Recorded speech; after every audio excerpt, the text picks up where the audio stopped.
our latest live stream. Hope everybody's having a pretty good evening so far. We do have a little bit of severe weather to get to. This forecast or live stream won't just be on the severe weather. We're also going to dive into what to expect for the severe weather tomorrow as well. We do have a severe thunderstorm watch though to get to. Before we get too far into it, make sure to hit the like button down below and subscribe if you've not already. Let's get right into it. So as of right now, there is a severe thunderstorm watch that has actually been issued for western Wisconsin tonight, and that would include areas like Rice Lake, Medford, as well as areas just east of Minneapolis is included in that potential for some severe weather tonight. Now, as you may know, if you live in the Chicago region, there was a little bit of severe weather earlier today, and that was obviously from a little cluster of storms that went through that area. It brought some damaging winds, a little bit of hail as well, and it also brought a couple of funnel clouds along with that. We actually had a few reports of some funnel clouds in that region, just northwest of Chicago. Now, what we're looking at today, or really tonight, is a bit of a different story. We're looking at more of a potential for hail with a very limited chance for damaging winds and a tornado threat. Now, as we're going on live, we actually have a new warning that just got issued. This would include areas like Colfax as well as Wheeler, Knapp, and it goes towards Chippewa Falls. I'm not going to be able to pronounce every name tonight, as well as Elk Mound for ping pong ball sized hail. So we actually have a brand new warning that has just been issued here in Wisconsin. Again, that is for ping pong ball sized hail. So our biggest threat tonight will be the threat for hail,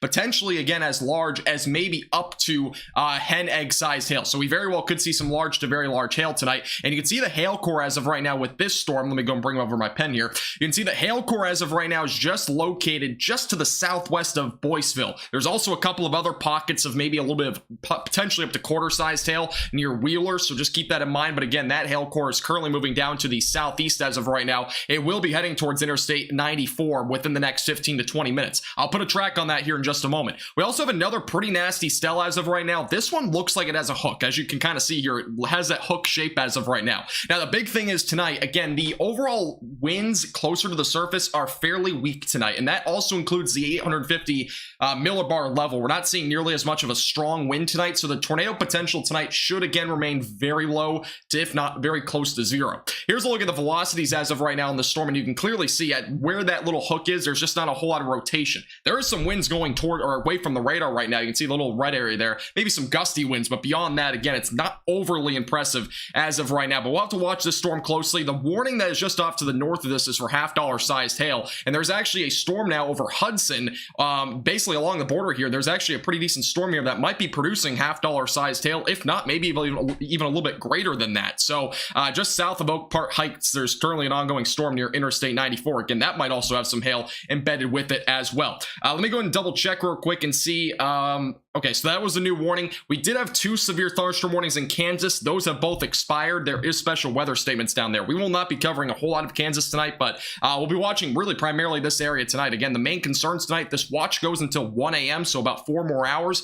Again, the main concerns tonight will be damaging winds up to 60 miles per hour, a little bit of hen egg sized hail. Along with that, there also may be a potential for maybe a brief spin up and maybe even a funnel cloud. I can't rule that out because obviously we do have a little bit more of a low level jet tonight that might be able to spur up a funnel cloud, but again, the low level shear and whatnot is very weak, so we're probably not going to be looking at much of a tornadic threat tonight. By the way, I do want to show you guys a photo. This was actually sent in from one of our viewers of a shelf cloud earlier, which this is actually a pretty insane photo. If you did not see my Twitter already from today, this was a photo that was sent in by Rose Reaper on Discord, and you can see the shelf cloud out in the distance in Michigan today. So this is over in Fowler Mill or Ville or something like that. I can't remember the exact town, but that was a pretty cool photo I saw. Again, this was sent in by Rose Reaper on Discord. Credit to her. A really great photo, by the way. I mean, obviously very pronounced wall or very pronounced shelf cloud. I mean, right here out in front. So very impressive storm overall. And there was a lot of storms actually earlier today in Michigan as well that produced some damaging winds and hail, especially in western Michigan. So pretty interesting stuff out that direction. But again, what we're going to be looking at tonight is probably what I'm already mentioned, hail and maybe a little bit of isolated damaging winds. There is also, let me show you this real quick. We do have a slight risk for severe weather tonight. You may have already heard about it. It actually is a little bit further north than where the severe thunderstorm watch is overall, but it does include Rice Lake, Eau Claire, if I'm saying the name right, Red Wing as well, kind of on the cusp of that little marginal threat, but that's what we're looking at for tonight. Now, tomorrow is going to be even probably more active than today. We do have a big slight risk tomorrow from New York all the way back through Columbus. Again, potential for damaging winds large hail, and maybe even a couple of tornadoes may occur tomorrow. I may have a forecast on that tomorrow. If not, I will probably be live for that tomorrow evening, so stay tuned. The timing on that, I'll have a bit more information for you here pretty soon, but that will probably be, the timing is going to be between about 2 o'clock up to about 6 or 7 o'clock tomorrow, so it'll be more of an afternoon to early evening threat is what we're expecting currently for tomorrow. So it'll be interesting to watch tomorrow, as I mentioned before. By the way, thank you to Kyler, by the way, for becoming a tornado chaser for 2 months. I appreciate that. Thank you very much. Appreciate your compliment. Thank you, Sam. Appreciate you as well for being a 2-month Storm Chaser member. Thank you. All right, let's get to some chat questions. And again, we'll be watching these storms pretty closely. We might get a new warning on this one here shortly. Let's actually hop real quickly over to the hail radar. All right, we just got, oh, look at this. Okay, so we're up to a significant threat on this warning now.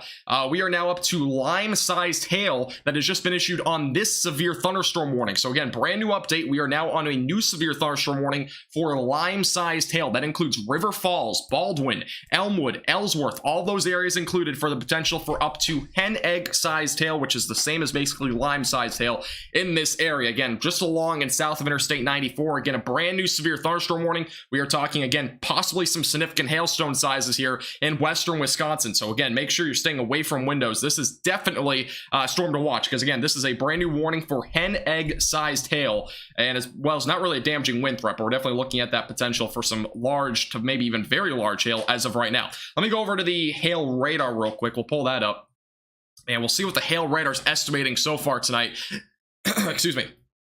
Back over near Knapp, you can see here, this is the other hail core that I was mentioning before. There is ping pong ball sized hail with this storm just north of Interstate 94. So you can see that there. There's definitely some ping pong ball sized hail there. Now this new warning, I'm not seeing estimated, at least by radar, up to hen egg sized hail, but we may have had a report of that. So let's go and take a look at the reports, which are actually getting a lot in right now. Okay, so yeah, there's definitely a lot of hail with this storm. So in St. Paul, we actually, near St. Paul in Minneapolis, we had quarter sized hail reported with this storm. Also near Interstate 694, $half sized hail is reported. We had golf ball sized hail reported in Oakdale. We also had 2-inch sized hail reported in Lake Elmo. So keep that in mind. Again, we are now seeing these reports at least of potentially some very large hail, and you can also see hail larger than golf ball size, so it's not specific on 2-inch diameter. It may even been a little bit larger than that. Recently near Hudson, we had ping pong ball sized hail. Also a National Weather Service employee reported ping pong ball sized hail. Another report of some hail up to the size of 2 inches over in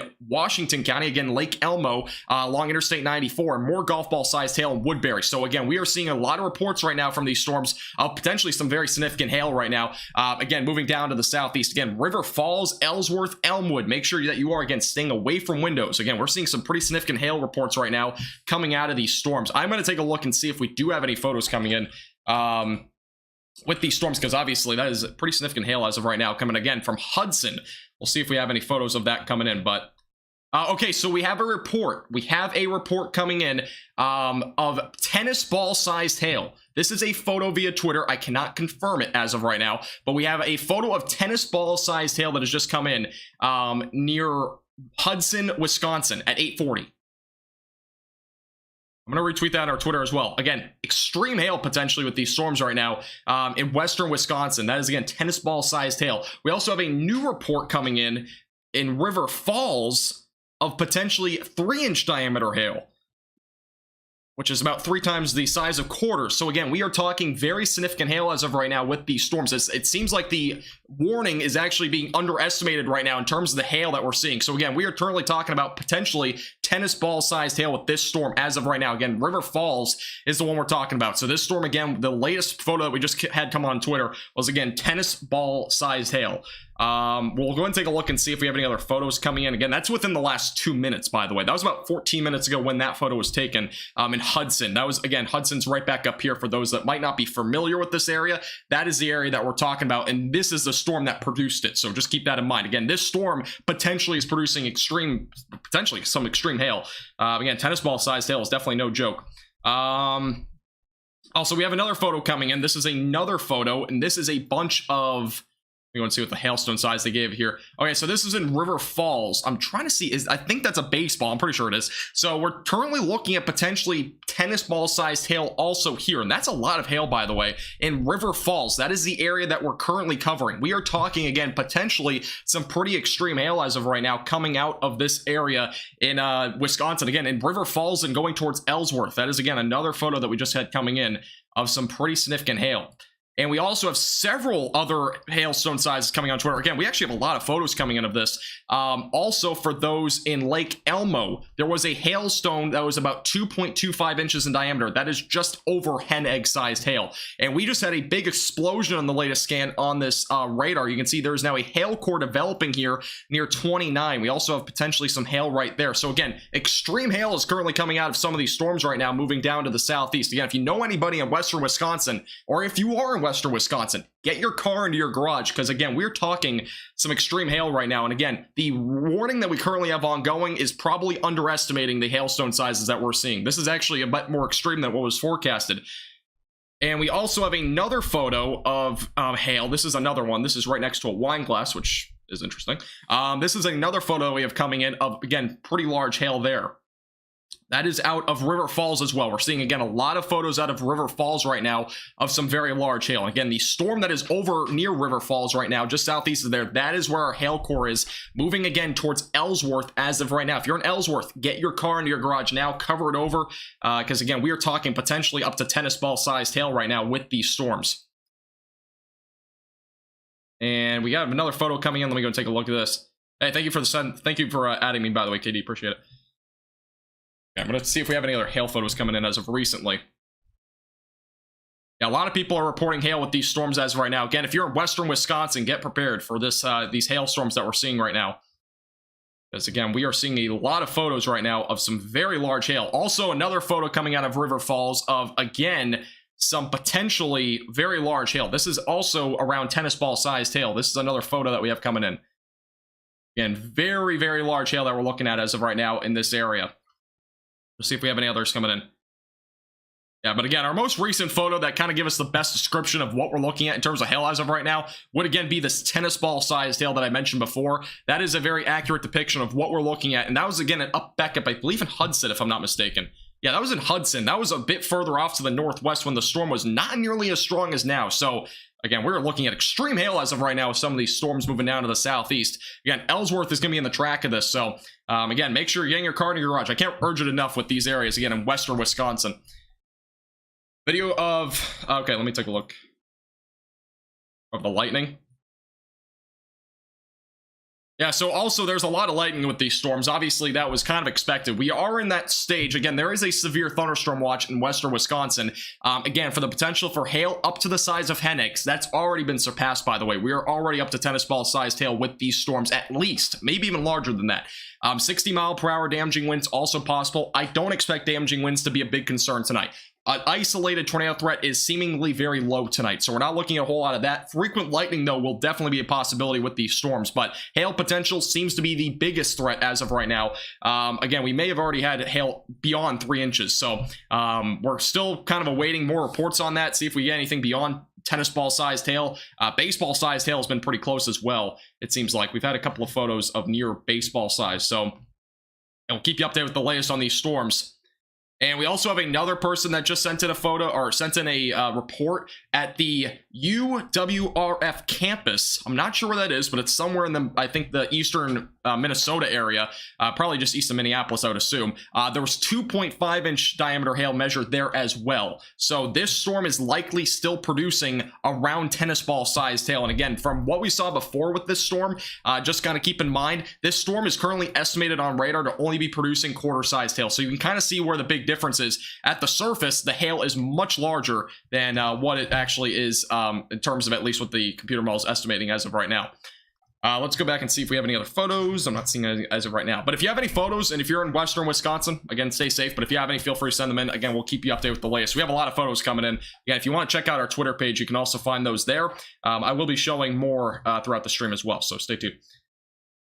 Let me go actually back my profile real quick. I'll kind of bring up the photo that I've showed a couple of times, but if you're just tuning in, because I know some of you guys are just tuning in to this live stream, I do want to mention the hail that we're seeing right now. This is, again, a photo that we've seen coming out at least of potentially some up to baseball sized hail back over in River Falls. So again, that was one of the photos that we've seen come in so far. So kind of an FYI. Obviously, we're seeing some fairly large hail right now with these storms, and again, they're currently moving down to the southeast.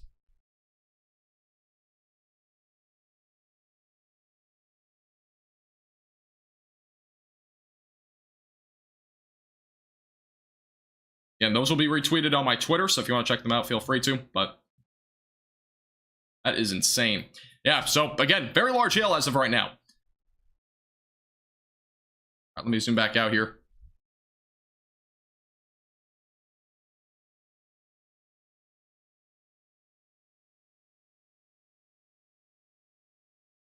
Here's a look, by the way, at the velocities as of right now. We are actually seeing some pretty high winds here. Back over here, we're possibly up to 60-mile-per-hour winds here. Along with that, there may be a little bit of rotation there, so I'll have to watch this storm. But it seems like, again, for the most part, big hail is probably the main concern with this as of right now. Let me back over to Twitter again.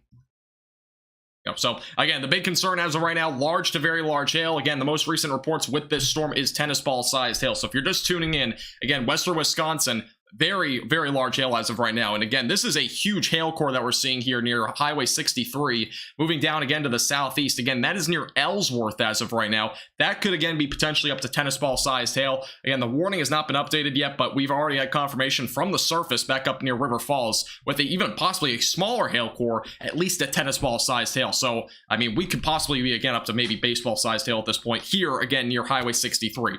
Again, very significant storm though as of right now. Now, I do want to mention we do have another storm back over near going towards Elk Mound as of right now, going toward Eau Claire as of right now as well. That is also producing the potential for ping pong ball sized hail, so keep that in mind. Again, that storm's moving down to the southeast, but our most vicious supercell, as I mentioned before, is this one. All right, we do have confirmation now of 3-inch hail in River Falls. That is the most recent report. This warning may get bumped up to baseball-sized hail. But again, our most recent report out of River Falls at 8:46, 16 minutes ago, was 3-inch diameter hail in River Falls. Several calls have been from this area as well, up to baseball size as well. Also, tennis ball sized hail was also measured in River Falls more recently in a more recent report. So again, very significant hail. Again, the warning says 2 inches. We're talking potentially, again, maybe up to 3 inches of hail right now with some of these storms. So again, very significant hail. This was not what I was expecting, by the way, in terms of hailstone sizes. But again, one photo can really just depict that very well. Again, this is the photo that we've seen that very well depicts the hail that we're seeing out of these storms as of right now in near Ellsworth. So we do have an update, by the way, on a severe thunderstorm warning back out to the east. This warning going toward Eau Claire is also up to 2 inches in diameter now. That is now up to hen egg sized hail. Now, let me figure out this pronunciation real quick so I don't butcher it again, but I've never actually said this name before. Does anybody know how to pronounce a city name? Can somebody just put that in chat real quick? Doesn't give me an easy way to pronounce it. I think that's French, if I'm not mistaken, which I never took French. I'm not from Wisconsin, so that makes sense. Eau Claire. Eau Claire? Oh, that's it? Okay, thank you. Is it Eau Claire or Eau Clary? I think it's Eau Claire, but sounds like Eclair almost. All right, let me back over to Twitter. We'll see if we have any more photos or videos coming in. Again, we've had a lot of reports. Again, if you're just tuning in, a lot of significant hail as of right now with these storms. Again, 2 storms ongoing, one near Ellsworth. This one has been reported up to 3-inch diameter hail now. The one going towards Elk Mound and Eau Claire is also producing hail up to the size of hen egg sized hail. So that's what we're looking at as of right now with the cells. Still trying to see if we have any new photos. Actually, right now, we do not have any new photos coming in yet, but we'll keep you updated. A lot of our photos came in within around about the 840 to 850 range, so we'll see if anything else does come in. First one? All right, thank you. Hey, Connie, how you doing? Welcome back. All right, I haven't been really able to look at chat much. Again, this is a lot more significant hail than what we were forecasting tonight. I mean, this is, again, definitely something that has been bumped up a little bit overall. Interestingly enough, this warning here that does it go, I believe it's, yeah, it's this one. So the warning here has been updated for those in Ellsworth and whatnot. Interestingly enough, they did not take out they did not upgrade the hail potential on this, which actually surprises me because we've already seen 3-inch sized hail with this. But one thing to note, the winds are estimated to be up to 25 miles per hour. So we're not really looking at a wind threat. But the one thing to keep in mind, though, is, again, we are possibly going to see up to 3-inch sized hail with this storm. This is the back of look at the velocities, by the way. We do, again, have a little bit of trying to rotate a little bit. Yeah, it's not the best environment for rotation tonight, but it might be something to watch if it's able to strengthen at all. But that's, again, our most recent update on this warning. Again, I'm pretty shocked that they did not up it to baseball-sized hail, but obviously we are still seeing a pretty significant hail core right now rolling through areas just east of Ellsworth. Let me go and put a track on this, by the way, for those that might be out in front of this storm, and really any of these storms, because, again, we're talking potentially some very significant severe weather tonight, and more from where this came from, most likely. Let me go and put a little zoomed-out track on this cell, an idea of where it's heading. And this is a look at the track as of right now, so you can kind of get a general picture. I'm pretty sure it's going a bit more to the east-southeast. Let me just double check here real quick. It's kind of diving down a little bit to the southeast. All right, so it's moving a bit southeast. The warning's kind of out of date. Let me redo this real quick. And no, I cannot redo it. All right, one moment, please. I apologize. I have to restart it. I'll put a track back on that storm, though, as I launch it back up. Yeah, we're currently in western Wisconsin. Again, the most recent reports, if you're just tuning in, was up to 3-inch sized hail with these storms. That is what we've seen, again, back over in River Falls. Let's go and put a track now on it because I accidentally glitched out the software. Let's go and try this one more time. And we'll go ahead and track this storm initially because this is definitely the one that's going to be more severe as it moves down to the south and east. So the timing's on the left side of your screen. So areas like Plum City, 9:18, Duran, 9:26, Aleva, right around 9:58, Strum, 10:05, Independence, 10:13, Whitehall, 10:19, Blair, 10:28, Black River Falls, 10:52. Again, that's your timing on this cell that is, again, has a history of producing up to 3-inch sized hail. The storm back up here to the northeast, we'll go and put a track on this one as well, that is also potentially producing up to hen egg sized hail as of right now. This one does not have any reports as of yet, but you can see Elk Mound, 9:12, as well as Eau Claire right around 9:25, Altoona right around 9:29, Fall Creek, 9:41, Augusta, 9:55, Greenwood, 10:18, Loyal, 10:27, and Marshfield, 10:52. Again, those are your couple of storms as of right now producing some very significant hail. Again, we've already had reports of up to 3-inch sized hail. So we're going to keep this, we're going to be tracking this for a while, so stay tuned. Again, Elmwood is the current area in the path of this storm. Again, that hail is coming right toward you as of right now if you're in Elmwood. I'll go and see if we have any other photos coming in as of right now. Take a look. We have another photo coming in from, okay, so we actually have a confirmation of teacup sized hail, which is 3-inch diameter, by the way. So we do have a confirmation of that. Again, that was out of the Chippewa Valley. That is the most recent report, and I believe that's back over here. This is not the same storm.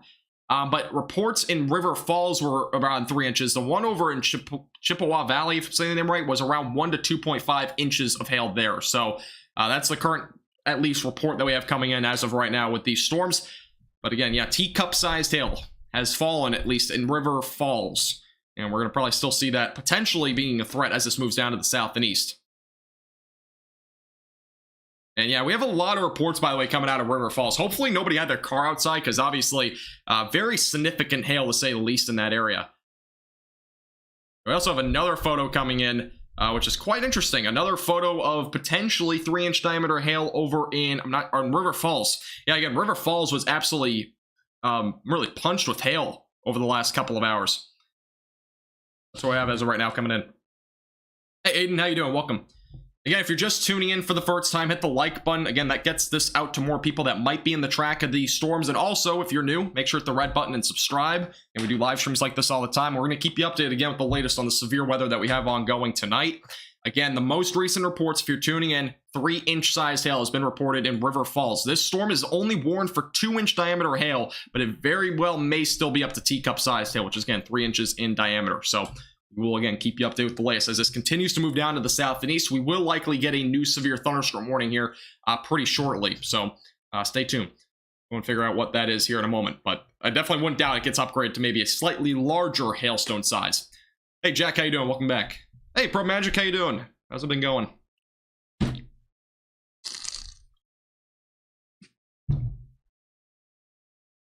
You're a veteran?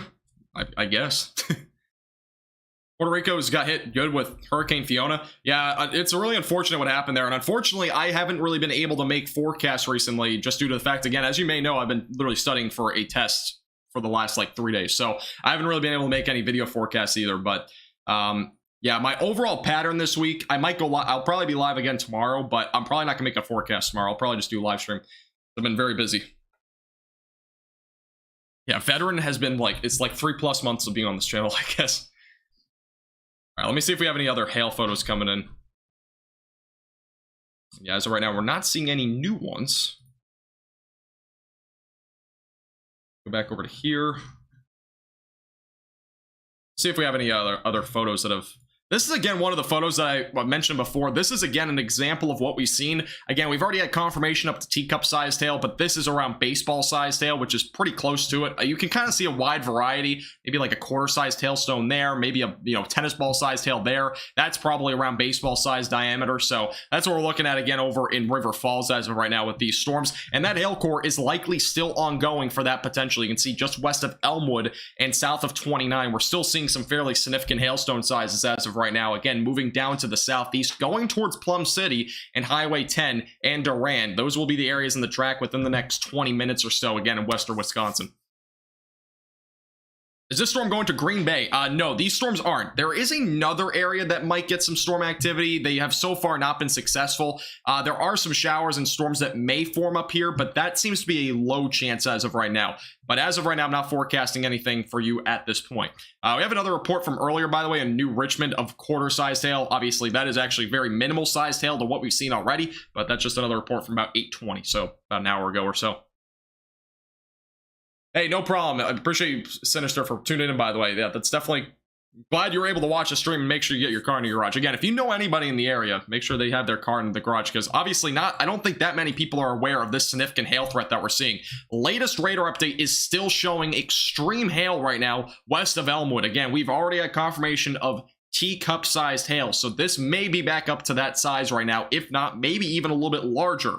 So just keep that in mind. Again, moving down to the southeast as of right now, potentially some very, very large hail right now, moving down to the southeast. What's for dinner? I've already had dinner. I don't even know what I had for dinner, to be honest. I can't remember. I had something. Oh, yeah, I had like a roast beef sandwich or something. Something weird. Virginia, I did not. I don't really care. I think the slight risk tomorrow will be upgraded to an enhanced. It might. I'm not entirely sure if it will. It probably won't, but if anything, the tornado potential will probably stay at 2%. There might be a significant threat, though, for damaging winds. That might be the one thing, but other than that, I don't expect it to be upgraded tomorrow.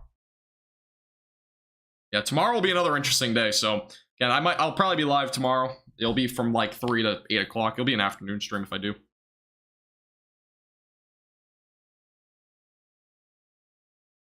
Magic, I totally understand, man. I have the same thing going for me. Don't worry about it. The velocity check? Yeah, I'll take a look. I haven't seen a whole lot of rotation with this prior. It's been very broad, if anything. It is slightly outflow driven, which would probably limit its overall potential of rotation.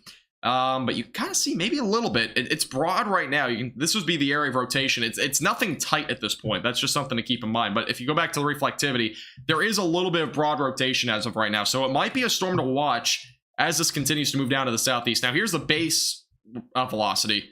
You can kind of see, again, the winds going towards the radar are not overly impressive. The ones going away from the radar, though, are still showing maybe some damaging winds up to 60 miles per hour. So that's going to be something to keep in mind. But I still do think the hail potential right now with this storm west of Elmwood is very significant right now. Very well could be between 2 to 3 inch diameter hail. Again, we haven't had any recent reports. I think this is a slightly more rural area that we're in now. But once it gets a bit further to the south and east, I think we'll probably get more reports of the hailstone sizes, because we very well may be, again, possibly still around teacup-sized hail with this storm. But yeah, we don't have any recent reports as of right now, I believe. I'm trying to make sure. Yeah, we don't have any new reports as of right now. Okay, back over to here. Anything in Michigan? Michigan, probably not much tonight. If there's anything remaining from the complex of storms earlier, that's basically it. You won't see anything else tonight, though, unless you're in like the peninsula there of Michigan. Otherwise, you won't see anything. Was $half sized hail at your house? Oh, was that back in Michigan? Yeah, Michigan saw much smaller hail. I mean, you can kind of see there was much more like variety of change sized hail more than anything. We did get up to golf ball sized hail in the eastern suburbs there of Minneapolis. Now, back near River Falls, it's a completely different story. It's actually ranged from $half sized hail at 850 in River Falls all the way back up to teacup sized hail, which we've seen a lot of reports of that sized hail. It's been frequent. It's not just like 1 or 2 reports. We've actually seen at least 10 or 15 people send in photos of hail beyond, baseball sized hail. So at this point, this storm is likely still producing hail beyond 2 inches, but as of right now, that's what the warning is for. Again, here's a look at the hail radar in comparison of what we saw here, and you can see even in River Falls, it was 3 inches of hail at the surface. The radar is barely estimating quarter-sized hail just to the south of that. So the hail radar tonight has definitely not been overly accurate, at least in real time. But that's why, you always have to be prepared for these storms. And obviously, these are producing very significant hail as of right now. And hopefully, again, if you're out in front of these storms, Plum City, Durand, again, make sure you get your car into your garage. Eau Claire, by the way, make sure you get your car into your garage too, because we might see some hen egg-sized hail come your direction. And Maiden Rock, probably just on the southern end of this storm, but I would at least take the safety precaution if you're in that area. Fall Creek, Augusta, Strum, Fairchild, all those areas, anywhere really just down to the south and east, anywhere in the severe thunderstorm watch, you should get your car into your garage tonight if it's out in the driveway or something like that. Because again, we've already had confirmation of 3-inch diameter hail. So obviously, we've probably already seen some car damage as well, just due to the fact it kind of was sporadic and people weren't ready for it, but kind of one of those things. Let's see. Train weather spotter in Dung County. I think I'm going to figure out where this is. We have quarter-sized hail report coming out of here just south of Interstate 94. Menomonee. I'm hopefully saying the name right, but that was the area that we just had a more recent report just came in of quarter-sized hail with this cell. Again, the cell that has been producing the most significant hail has been this one here near Elmwood. And again, this is a much more impressive looking storm than what it actually was when it was in River Falls, so just keep that in mind. Why isn't there a hail emoji? I don't know. I have a tennis ball emoji. I need to like get better emojis because I'm not very good. All right, I did not mean to do that. Here's a look at the storm, by the way. Again, we don't have a new warning yet. We might get one here pretty shortly. Look at the wind. This might be a little bit of an overestimate, but we're looking around 60 miles per hour, potentially near 72 as of right now. There might be some damaging winds there. That's, again, slightly out in front of it. Again, your hail core is currently centered back up here near Elmwood. Again, the hail core is shifting a bit further to the east, so it might be a little bit closer to Elmwood now. That will probably go towards Durand, probably over the next 15 to 20 minutes, and again, go towards 25 and Highway 10. Might get to Plum City. Again, Maiden Rock might get missed by the storm, but it's me a close miss, so I'll have to watch that pretty closely. We have another photo coming in of baseball-sized hail. I'm not sure where it was, but we do have at least another baseball-sized hail report. I'll have to figure out when that was more recent or not. Yeah, Devin, do you know what the location was of that? If you know, I don't know if they put it in the tweet. Just taking a look as of right now. Again, we have no new... okay, so we have another report of $half-sized hail in Menomonee, by the way. So back up to the northeast with the other storm. It looks like there's actually a bit of a hail core now developing there, so that might increase the hailstone size over near Interstate 94. So just a little update there. Again, back over near Menomonee, there's potentially the potential for maybe up to hen egg-sized hail, as I mentioned before. The storm near Elmwood, again, has probably a better potential as of right now, producing some significant hailstone sizes as it, again, continues to move down to the south and southeast. It's River Falls. Okay, so we had another hail report from River Falls of baseball-sized hail. Again, that's been the hot spot at this point for hail tonight, so that is pretty incredible. Again, if you're just tuning in for the first time, I know we have 700 viewers. We only have 163 likes. Make sure to hit the like button. Again, it gets it out to more people that are in Wisconsin that are seeing the severe weather tonight. So just by simply hitting the like button, more people will be able to see this, especially with the significant hail that we're seeing tonight that, again, was not really expected. We were not forecasting above 2 inches tonight. We've obviously already seen 3-inch sized hail. So it might be one of those like small exceptions that does occasionally happen. So that might be something to kind of keep in mind. But also make sure to hit the subscribe button if you've not already. Again, we do daily forecasts and live streams, so make sure to hit the subscribe button down below. All I gotta say. Menomonee. Thank you, Cody. Thank you. Yeah, Wisconsin's a bit of a tough state for me to pronounce names. Obviously, for those that are not from Wisconsin, you probably will not be able to say a lot of the names in this state. And it's kind of funny. I told my weather professor, I showed him like the hardest names to pronounce in Wisconsin, and I don't even know how to pronounce them either, but I showed him a list, and there's like, yeah, there's no way I know how to pronounce those. I was like, if I ever get a TV job, I'm never going to work in Wisconsin because it's just going to be impossible to pronounce names. Let me back over to chat here. Milwaukee is pronounced Milwaukee, really? Hey, Bill, how you doing? Welcome from Green Bay. Minnesota names are insane. They probably are. I don't think Minnesota is nearly as bad. Will Michigan get any storms tonight or tomorrow? Tomorrow, yes. Tonight, probably not. Unless you're in, like, again, the peninsula of Michigan. That'd be, like, your only chance.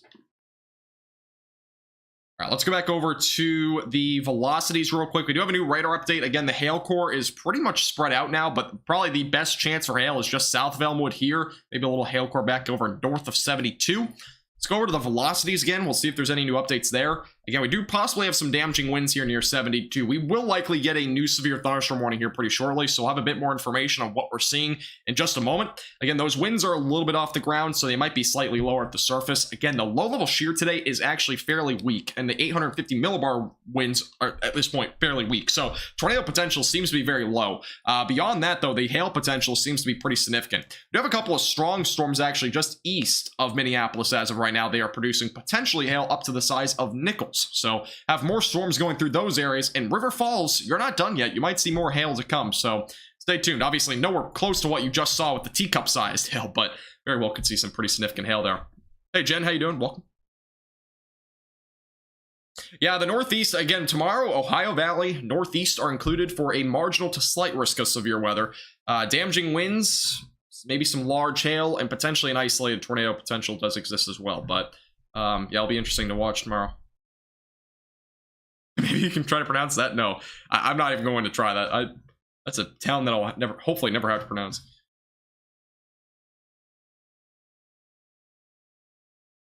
Yes, we did have tennis ball sized hail earlier over in River Falls. So we have tennis ball sized hail that's been reported here. We also had teacup sized hail that was reported there in River Falls. And also a lot of, again, ping pong to hen egg sized hail along Interstate 94. Back near St. Paul, even, we had 2-inch sized hail, so that's what we've seen at least at this point. Now the hail core shifted into a slightly less populated area near Elmwood. It will be going towards Durand, which I'm pretty sure is more populated than Elmwood, so we might get more in new reports soon. If not, we might actually get some out of Elmwood, so we'll be able to determine what the hailstone size is at the surface, because again, the hail radar has been underestimating the hailstone sizes by a long shot tonight so far, so... Thank you, Katie. So apparently these storms are passing through well after most sports are done for the day. So yeah, that's a good little observation. So yeah, luckily there's no sporting events probably going on at 9:30, at least outdoors. So it's good news. Thank you, Jenny.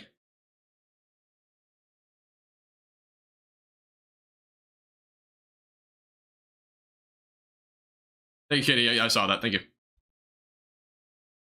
Florida has some hard town names to say. I don't think so. I mean, I'm in Florida. I haven't at least found any that are hard to say. Osceola County, though, is a hard one to say. I'll say that. Osceola County. Looks like a completely different thing. At least to me. Maybe it's just me. Thanks, Stu. I appreciate it. All right, let's go back over to the velocities. We do have a new radar update here. We'll take a look and see if anything's changed. Yeah, we haven't seen anything new. Again, we do have some rotation, as I mentioned before. It's very minimal, though. You can kind of see it at the southern end near Plum City. It's very broad. Again, I'm not really that concerned about a tornado potential for tonight. The most concerning feature is, again, going to probably be the hail potential. Now, we do have a new update on this warning. Again, our quarter-sized hail, by the way, was confirmed at Menomonee, back over in Dunn County, Wisconsin. But our most recent update on this warning no longer includes Spring Valley or Ellsworth. So those two areas are now excluded. Warning goes for another 5 minutes or so. We will get a new warning, I would almost guarantee you, probably pretty shortly. So stay tuned. We'll probably have a new warning for Durand and maybe even Plum City. And it might go towards Mondovi. So those will be areas to watch here in the short term. Obviously, long term, it's a bit of a different story. But keep you updated with the long term. And again, if you're just tuning in for the first time, hit the red button down below and subscribe. I would appreciate it if you haven't already. And if I have time near the end of the live stream, I will have a forecast on that. I'm not going to have a forecast tomorrow, so I will go over the severe weather for tomorrow and as well as the Invest 98 that might actually impact the Gulf Coast. I'll have probably closer to the end of this live stream because, again, I'm not going to make a forecast tomorrow morning. I have stuff to still do. Thank you, Debbie, by the way, for subscribing. I appreciate it.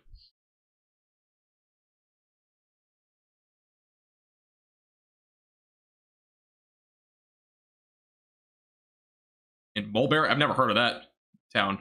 Must be a small town. Is there a reason why the names in Wisconsin are so hard to pronounce? Like, I'm just curious. Is there actually like a reason behind it? I don't know how they name them, but there's some ones that are really difficult to pronounce. Kind of as some people are pointing out. I'm not going to pronounce a lot of these names, but here's the latest radar update, by the way. Again, maybe some gusty winds back up near Elk Mound. We'll take a look real quick at the METAR data. That gives us a good idea of what the winds actually are, if there's any airports in the area. I'm going to take a look real quick. This is a look at the METAR data, which, again, METAR data is basically the airport giving us data. And our actually wind gust over at Menomonee was actually around 22 miles per hour. So we're seeing some gusty winds potentially, maybe between 20 to 25, maybe up to 30 in an isolated spot near Menomonee. But other than that, that's along Interstate 94. Again, wind is not really that concerning tonight. Now, back near Elmwood, I'm kind of curious to see if they add on the 60 mile per hour threat on this storm. But again, winds a little bit higher aloft, which is what these winds are on the velocities, might be higher, mainly due to the fact, again, it's higher up in the atmosphere. So winds are not always the same at the ground level in comparison to up higher in the atmosphere. And that warning, by the way, has been condensed back up here. So Menomonee is not really nearly as much included anymore, unless you're in eastern Menomonee. That's where the potential for hail exists as of right now. This warning going toward Eau Claire as of right now is still warned for hen egg sized hail. We will probably get a new warning for both of these in the next couple of minutes. So stay tuned. We'll probably have a new warning there in a second. Hurricane risk for Michigan tomorrow? It's definitely not a hurricane risk, but... Oh, it's French. Okay, gotcha. That would be why. Yeah, I never took French class, so I couldn't tell you. I took Spanish. No, I took 4 years of it. I hardly remember that, so... I'm one of those people. Just don't remember stuff.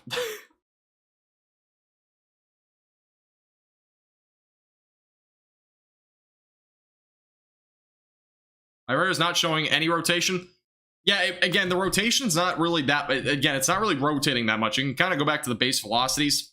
This is what the velocities do look like. They're weak, so that might be why. But this is a look at the winds going towards the radar. These are the winds going away from the radar. Again, it is extremely broad what we're seeing here. So regardless, there isn't really any rotation with this storm. It's definitely more of a hail threat right now. And I don't expect a tornado potential really at all tonight. But we'll have to wait and see. Again, the new warning should be coming out here in a second, so... we'll have an update there. But again, here's your hail core as of right now, just south of Elmwood. Again, it might still be up to potentially tennis ball sized hail, but as of right now, the warning still stands at hen egg sized hail as of right now. We go back over to Twitter and see if we have any new photos coming in on the storm. We might have some newer photos coming in. We'll see. And we have another photo, or we have another report coming in. Obviously, a lot of people are reporting from River Falls, but we have another report from River Falls of baseball-sized hail from the storm that rolled through about 30 minutes ago or so. So that's another report that we have coming in. And yeah, River Falls, I mean, it's literally, there's a bucket of hail. Like, literally a bucket of hail. Somebody literally got a big bucket and put all the baseball and tennis ball-sized hail into it. I'll retweet it on Twitter. I can't show it on stream, but... you can go and check it out if you want to over on Twitter. My Twitter's linked in the description below, by the way. I'll see if I can show any photos. I have a couple from earlier. If you're just tuning in, I'll go and show you some of the examples that we've seen so far tonight. This is probably the most common example that we're going to see. This is, again, tennis ball-sized hail that's fallen back over in River Falls. Again, teacup-sized hail was our maximum hailstone size that we've seen so far in River Falls. That's probably going to be the maximum to begin with. We do have a brand new severe thunderstorm warning, which is massive, by the way. This includes everywhere in the two warnings that we just had. So Plum City, Durand, Eau Claire, Fall Creek, Augusta, as well as Stanley, Chippewa Falls, as well as Elk Mound, all included anywhere just along the Interstate 94 stretch, all included in a brand new large severe thunderstorm warning for mainly the potential for up to hen egg sized hail. That is, again, our brand new warning that is now into western Wisconsin. Again, anywhere just north of Mondovi, Elva, as well as north of Oso. It's probably not pronounced right, but that's also another area that might be in the track of it, probably in about an hour or so. So that's what we're looking at as of right now in terms of the brand new severe thunderstorm warning. So let me go and put a track on this long term. You guys can get an idea. If you're in the track of this within the next, hour or two, we'll give you a little idea. It's not always accurate, but it'll give you an idea at least of when this might arrive to your location. Timing's on the left side of your screen, so the main cities are included. Altoona right around 9:31, Durand 9:33. You can probably get a couple more minutes on that because the hail core is still further off to your northwest. Mondovi right around 9:45, Stanley 9:50, Augusta 9:58, as well as Whitehall 10:15, as well as Greenwood 10:24, Loyal 10:32. Neilsville 10:36, Black River Falls right around 10:46, and Marshfield 10:58. And that is your brand new severe thunderstorm warning for, again, up to hen egg sized hail, and really that's the main threat at this point. Obviously there's a potential that we see hail larger than that, especially with this storm near Elmwood. That's to be determined. We don't have any recent reports, but we'll keep you updated. All right.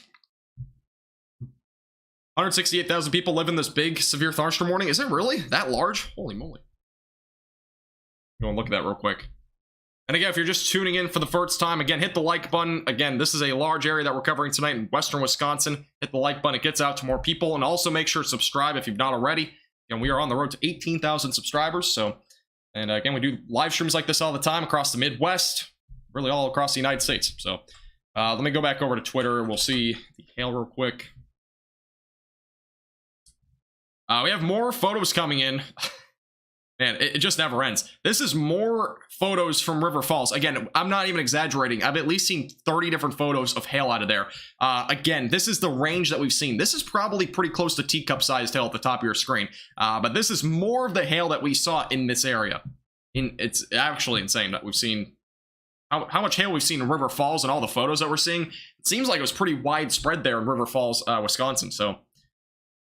And another photo came in. I can't show this one, but this is another baseball-sized hailstorm again in River Falls. For whatever reason, River Falls was a huge hotspot for hail tonight.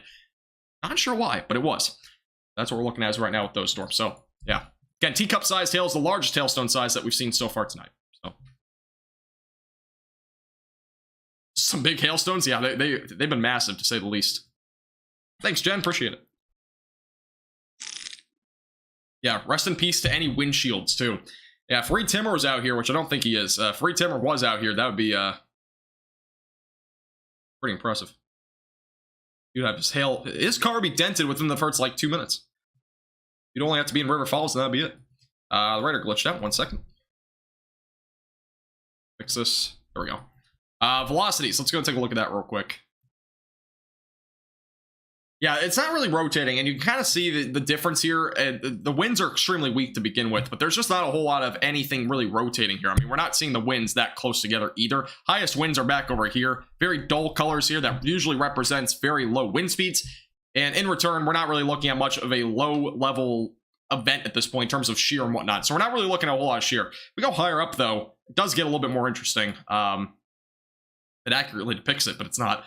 For whatever reason, the higher elevation radar is glitched. Never mind. I was going to show you that, but everything's just glitching out right now. It's not a good time. There we go. Let's go back to the live radar. But this is kind of a look at the storm. Again, it's outflow driven as well. That's going to limit its overall tornado potential to begin with. And again, the environment's just not primed for tornado activity. It's more of a hail threat at this point. And as I mentioned before, we're seeing a lot of significant hail along this line of storms, especially back just northwest of Durand. We may get a new severe thunderstorm warning on these storms, by the way, for quarter-sized hail, possibly. So we might get something on that. Again, River Falls might get hit again. We have another report, by the way. Another train spotter in River Falls has confirmed 3-inch hail 1 mile northwest of River Falls. So that's, again, our now at least third different photo that's our report that's come in of teacup-sized hail. So insanity, to say the least, the hailstone sizes that we've seen. Yeah, this storm is definitely more of a hail producer as of right now. And south of Interstate 94 is probably where the largest hail will be. Again, a little hail core here. This might be around $half to ping pong ball sized hail. This one is definitely at least hen egg sized hail, if not maybe slightly larger than that. So, does anybody, by the way, for those that might be in Wisconsin, are you guys on the western side? Is anybody in the western side? Just curious. Not sure if we have any people that might be in the track of these storms in the short term, but if you are, let me know in chat. Hey, Rebecca, how you doing? Welcome back.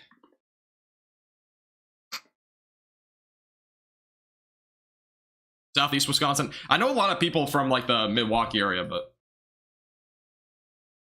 It's interesting enough, though, the severe thunderstorm watch that's again ongoing until 1 a.m. tonight. This is just a little wide zoom at it. The severe thunderstorm watch that goes until 1 a.m. tonight does include, again, western Wisconsin. So Medford, Winona, as well as Red Wing, River Falls, basically Eau Claire, again, it's getting some storms right now. They're included. But the interesting part about it is the only threat that was really anything that was supposed to be potential was basically hail. I mean, we have a low damaging wind potential, but yeah, this storm in particular has been extremely impressive. This one has been long tracked and whatnot so far. I mean, it's been going for at least an hour or so, maybe a little bit longer than that, but it's been very pronounced. It hasn't had a whole lot of a bumpy ride at this point through Wisconsin. And the big concern a couple of days ago was there going to be a strong enough cap to limit these storms, and there just hasn't been. I mean, especially for those in western Wisconsin. Now, the different story up to the north, we just haven't seen much activity. There was a potential for severe weather back up north of Medford and south of Ironwood, but that is not at all equivalent to what we've seen. I mean, that area was supposed to see a little bit of severe weather, but obviously nothing's really translated there due to probably the cap that we saw. So yeah, cap has been playing a big part into the severe weather tonight, and as I mentioned before, it's not really playing a part anywhere down here. It's or of the northern portion of the state at this point. Stay safe, Sinister. Stay safe. Yeah, there's definitely a little bit of hail there. I wouldn't say it's large. Again, the storm up here going towards Eau Claire seems to be weakening a bit, which is good news. There might, again, be $quarter to $half sized hail in here. This is, again, the biggest and most concerning storm at this point, because, again, this area that you can see the black colors there, that's representing higher reflectivity values. We could be talking, again, potentially some more significant hailstone sizes. Again, potentially around tennis ball sized hail, maybe even a little bit larger than that in an isolated spot or two. Again, River Falls clearly saw that earlier. And the storms back up here, by the way, we have another cluster of storms developing behind it. So we'll have to watch that closely. Those will not be nearly as severe as these ones, but those will also be something to watch as they move down to the south and east. Yes, Hurricane Fiona is a major hurricane. It's our first major hurricane of the season. So thanks, Alan. I appreciate it. Yeah, again, I'm not from Wisconsin, so pronunciations might be a little bit off, or really off. It just depends on what the town or city name is. You heard hail during the third hour of school? I know there was some hail down near Chicago earlier. For those that might be in the Chicago area, there was actually a little bit of some hail reports out of that area. It wasn't in Chicago, it was just on the suburbs, I'm pretty sure, but they have some of that. Check Twitter. Okay. I will take a look. Reports. That's actually interesting. Yeah, the Storm Prediction Center has a whole reports tab, as many of you might know, and that basically shows the reports, and they actually have a graph of when the reports spike and whatnot. There's basically a flat line from about 4 or 5 hours ago up until basically an hour ago, and now we've seen, you know, at least, I'm pretty sure we've at least seen, let's do the math here, around 15 different hail reports back over east of Minneapolis and near River Falls. And again, the ones in River Falls are the largest, between 2.5 inch to 3 inch sized hail, which is again from tennis ball sized hail to teacup sized hail, if you're not overly familiar with the diameters of those sort of things. So we've obviously seen some fairly significant hail with those storms. Again, we could still again be seeing that hailstone size going towards Durant. I'm not entirely sure. The storm looks more impressive than before. The lapse rates, I'm pretty sure, do go down a little bit over here, but regardless, the hail potential still does exist with this storm as it continues again to move off to the southeast, going to, again, towards Durant and Mondovi over the next several minutes. So again, if you know anybody in these areas, make sure just at least notify them that they need to get their car into the garage now, because again, we've already probably seen some significant hail damage back up in areas like River Falls. So definitely something to keep in mind. Let me take a look at the lapse rates real quick. I just want to double check on that. And yeah, the lapse rates have definitely been the highest back over in that area, which actually is quite interesting. The lapse rates, I'm pretty sure, are a lot higher than what was forecasted earlier today. Let's double check. Yeah, the lapse rates are a bit higher down this direction, which is why, hence, we're seeing such a more significant hail threat tonight, which for those that might not be familiar with what a lapse rate is how quickly the temperature is decreasing as we go up in the atmosphere. So the quicker it decreases, the larger hailstone size that we could see, because it's frozen for longer. So sorry for all the weather terms, but kind of what we're looking at this point. Yeah, there's going to be some flooding in the southwest tomorrow, and I again, will not be able to cover that in any forecast because I won't be making one tomorrow, but yeah, tomorrow there's going to be potentially some significant flooding across Colorado, Arizona, I think, I'm trying to think what other states, maybe northern New Mexico, I think Utah maybe? I'll double check. Yeah, Utah, that's the other one. So yeah, it's kind of in those states. Yeah. Chicago, home of the losing sports teams. You're not really wrong. Virginia, I might have a forecast on Invest 98 at the end of this live stream if there's not a whole lot of severe weather left over. So stay tuned.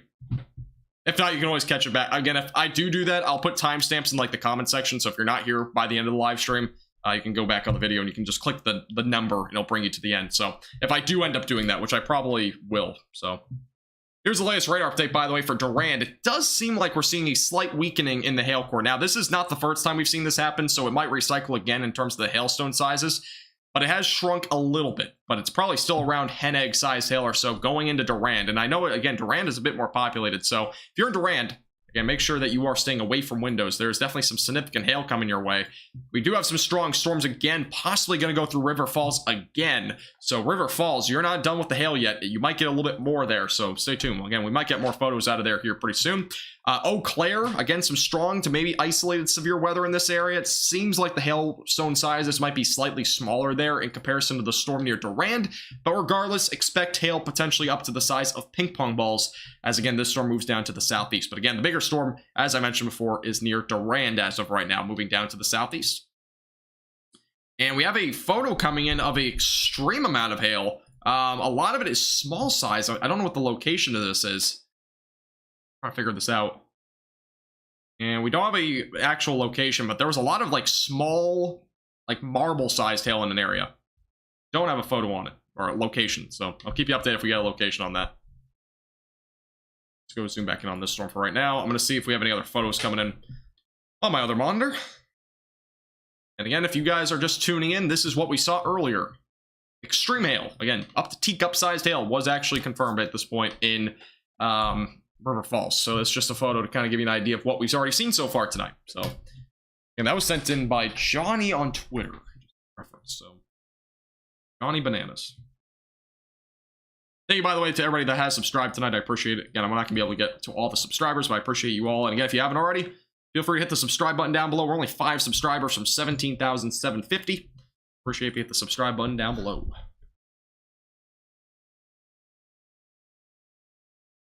All right, let me get back to chat here. Chicago has good pizza. Do they? I've never had a Chicago-style pizza. I don't even know what that is, but I've heard of it. Are they sounding the tornado sirens in Eau Claire? They might be. Again, the tornado sirens are sounded for certain reasons, and that can also be severe weather related. It doesn't always have to be a tornado, just for reference. So, by the way, here's the latest radar update. So, as I kind of mentioned before, it looked like it was weakening a little bit, but it still has a pretty decent amount of hail. It seems like it might just stay north of the downtown area of Durand, which might be good, which would actually be pretty good news since it's a bit more rural up here. But one thing to keep in mind is that we're still seeing some significant hail, especially for people that are driving along 85, which is this stretch here, and as well as even 25 here on that stretch north of Durand. So keep that in mind. Those are a couple of areas that we're watching closely for some significant hail. Again, the current warning is for up to hen egg sized hail as of right now, going close to Durand as of right now. So again, make sure you're staying away from windows as this storm again continues to approach these areas. We have another photo coming in out of River Falls. Man, we've seen so many photos out of River Falls. We have another one coming in of, again, baseball-sized hail. This is another photo. Probably around baseball-sized hail. Again, this is probably at least our 30 to 35th photo that we've seen out of River Falls. So, kind of crazy how many photos we've seen, but see if we have any other photos coming in. Not seeing any more recent ones. Yeah, it's funny. Every time I look at the hail on Twitter, it's always River Falls. River Falls, it's crazy. I mean, again, for those that, I don't know if anybody's in the chat from River Falls, but if you are, hopefully you stayed safe, because that was significant hail that went through that area. We're talking up to teacup-sized hail in that area, so. Up to considerable warning. Yeah, again, cities vary on tornado sirens. So for anybody that's kind of curious, if you have a tornado siren in your town, they all vary from city to city or town to town. Because my old town that I used to live in was tornado sirens for literally any severe thunderstorm warning or any tornado warning. So it would be sounded for anything. Now, some cities or towns have different things that go on with that. I'm pretty sure it's just like the city or town gets to like basically decide on that. So they might vary. Some cities and towns do it just for tornadoes. Some do it for significant hail. Some do it for everything. Just kind of varies. So for those things.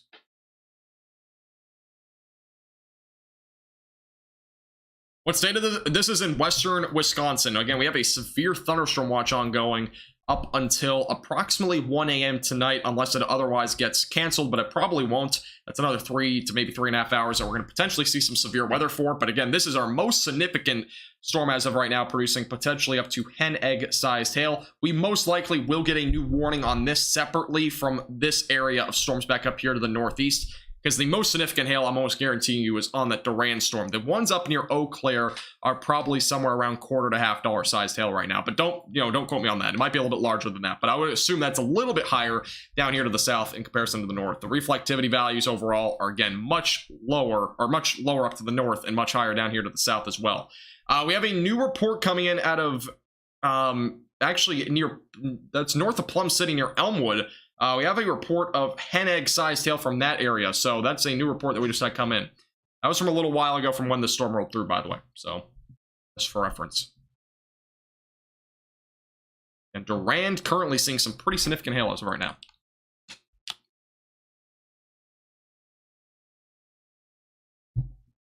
What do I think will happen in Virginia on Thursday? If anything, maybe isolated damaging winds. Nothing else beyond that, though. And the warning, I believe, has been updated and slightly condensed, so it no longer includes Plum City.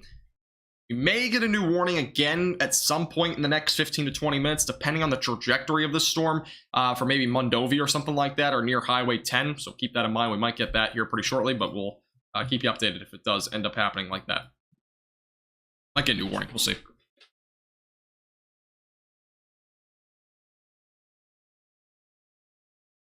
Teacup-sized hail hit my house in River Falls. Stay safe, QC, or OC. So apparently that's our latest update. Somebody in the chat actually just reported that teacup-sized hail. And again, we've had a lot of reports of that, so.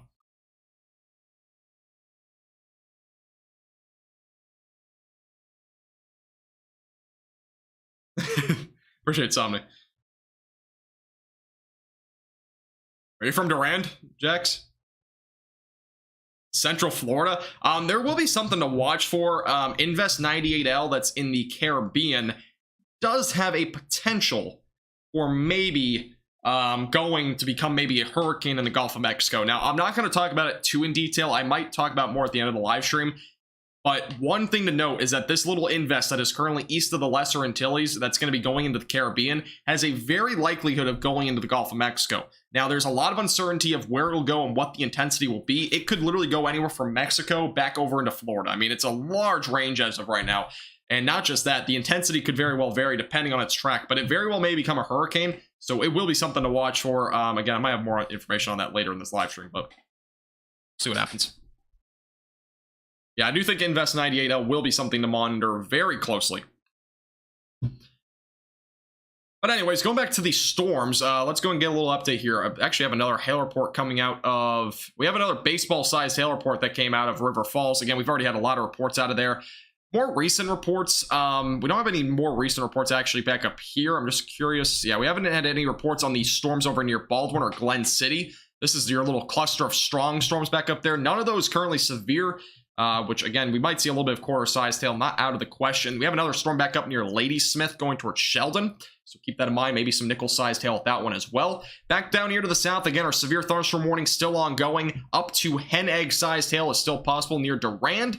That, again, could be even a little bit larger than that. We've already, again, if you've been here for a while, you've already probably heard this 10 times, but we've already seen up to teacup-sized hail with this storm near Durand. Again, continuing to move down to the southeast. Back near Elk Mound, Interstate 94 and going back up toward Chippewa Falls, we've already seen potentially some hail between $1.25 to $1/2 sized hail, maybe a little bit larger than that, but again, we haven't had any recent reports yet on those storms back up to the north. So a lot of things to keep in mind. Again, a lot of hail with these storms, so again, we'll keep you updated with the latest. This is, again, the more concerning storm going towards Mondovi as of right now. I'll put a track on here in just a second as well.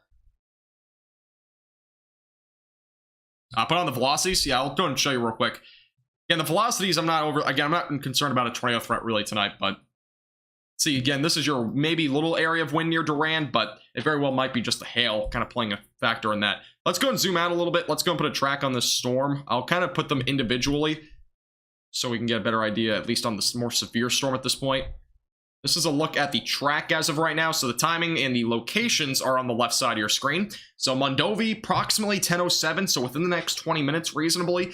Elva, right around 1020. Strum, 1027. Whitehall is going to be 1043. Pigeon Falls, right around 1047. Taylor, 11 o'clock. Eventually going towards areas like Hickston is around 1103. Alma Center, 1107. And as well as Black River Falls, 1119. Again, that is your timing on the most severe storm out of this entire cluster as of right now.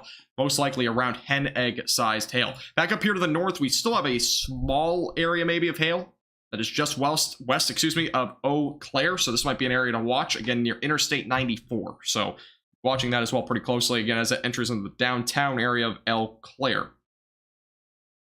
And we do have a new radar site coming in actually off to the south, so we'll probably be able to use that a little bit as well. But here's another look from this radar site. Down to the south. It's slightly further away, I think. It's not by much, but it's a little bit further away. It's just another look at the storm. So you can kind of see this is your hail. And if you go over the velocities from this radar site, see it's more of just maybe some gusty winds. So that's just something to keep in mind as well. It does seem like our overall, again, tornado threat is very low. Definitely a hail threat more than anything right now. But we're going to stay on the Minneapolis radar site because it is showing the other strong storms as well. So stay on that one for now. Here's your hail core, though, as right now near Durand. And we'll go back over to the hail radar. We'll take a look at that real quick. This is a look at the estimated hailstone sizes. Again, they've been way underestimated so far tonight, but it says $half sized hail near Durand. I think it's much larger than that. Back up near Eau Claire, it might be a little bit larger, or it might be actually slightly larger than this, maybe up to $half size. So just kind of for reference, I think it's a bit more accurate up to the north. But for the storms down near Durand, they're much higher. I mean, probably at least around hen egg sized hail still. Moving off to the east as of right now. We have a lot of rain going out in front of this now, so that might be able to help start to weaken the storm a little bit long term, but we'll have to wait and see. Thank you, Winter, by the way, for subscribing. I appreciate it. Just a friendly reminder, if you haven't already, hit the like button down below. Again, this gets it out to more people that are in the track of these storms in western Wisconsin. Also, make sure to hit the subscribe button down below. We do live streams all across the United States, so you won't miss a thing in terms of severe weather. Make sure to hit the subscribe button down below. It's free to do. Help support the page. All right, let's go back and zoom back on the storm. We'll see if we got any new warnings on any of the storms up to the north, but I think they should be, for the most part, just strong as of right now. Red Cedar as well, kind of just off to the north of this. It's the hail course basically going through Red Cedar as of right now, so it's kind of a little update there. Let's look at the storm in the latest scan. Let me go over to Twitter. We'll see if there's any new photos coming in there. We actually have some hail photos coming out of Michigan right now. Apparently there's a little bit of hail there in Michigan right now. I'm not sure where in Michigan, but we have a hail report coming out of Roberts, Wisconsin. That was about 8:45, so about an hour ago. But apparently there was approximately around baseball-sized hail there as well. And we have not had any recent reports of hail, though, which is quite interesting. But we haven't had any recent ones, at least across this area. Yeah, western Wisconsin got absolutely pounded with teacup-sized hail. Also, we're getting hailstone out of Beldenville. Let me figure out where Beldenville, Wisconsin is. Assuming it's probably western Wisconsin, but we'll take a look. Okay, so we have a new report. This is still with this storm that's ongoing. We have hail around the size of apples in Beldenville. The new report. So again, for those over in Beldenville, which is just slightly northwest of Elmwood, it's kind of or Ellsworth, I mean, it's kind of back over here, but that's again a more recent report that we've had. That is the most recent report that we've had of hail around apple-sized hail, which is approximately around, I would say, tennis ball to baseball size. That's kind of the range, at least for that sized apple. Apples range in size, but also have a lot of hailstone sizes coming out of Lake Elmo, Minnesota. Lake Elmo's been around $half sized hail. Right? Yeah, apparently we're getting a little bit of like small, like really tiny M&M sized hail in Jackson, Michigan, which is our more recent report out of Michigan. So really we've seen a little bit of hail out of there.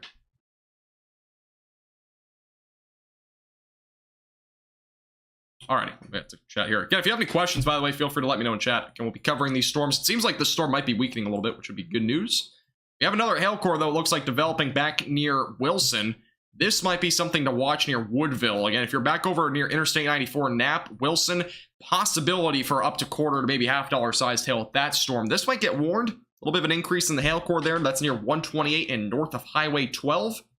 That'll definitely be something to watch here over the next few minutes. And we do have a new special weather statement that got issued for nickel-sized hail, but I wouldn't be surprised if that does actually get upgraded to a warning on that one storm back up there to the north.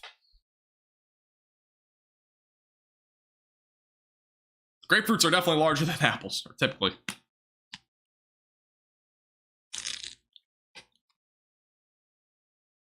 See you later, Devin. Appreciate you tuning in. We do have a new severe thunderstorm warning that has actually just been issued for in Wisconsin. I'm trying to figure out where it is. It might be on that storm up there that I was mentioning. This is in Buffalo. Yeah, I'm just trying to make sure I didn't have a wrong spot. I think it's a storm up here. I don't know where Buffalo... Oh, it's okay. It's actually on this one. New severe thunderstorm warning for half-dollar sized hail. That's in Buffalo County. That would include areas like Mondovi, Strum, Pigeon Falls, and Whitehall. So this storm seems to be weakening in hailstone sizes. It's now down to half-dollar sized hail. So good news, actually, on the hailstone sizes, at least as of right now. It seems like it's weakening a bit, which is good. I would assume this warning, in addition to that, might get downgraded. Now, we'll have to wait and see. We might still have a little bit of large to very large hail still near Durand, but it seems like the hail threat might be lowering with those storms. Again, the storms back up here that are currently producing around nickel-sized hail also might be a little bit larger than that, but we'll have to wait and see what happens. Haven't had any recent reports there. But we'll see what happens there. We go back over to Twitter. We'll see if they have any new photos coming in. Crazy hail, though. River Falls, more photos coming out of River Falls, which we've had a lot of those. Got the new severe thunderstorm warning, which has obviously been already issued there. And Mondovi, Strum are the new areas included for half-dollar sized hail. Yeah, I'm not seeing any new ones. By the way, I actually heard that apparently earlier today in California, there was some hail. The West Coast. So California hasn't seen a whole lot of rain, but they're obviously seeing some rain in the more recent times. All right, question. In a storm like this, would only be in a house being safe, or could you be safe in a vehicle? We're talking about a hailstorm, because typically in a hailstorm, you want to be inside.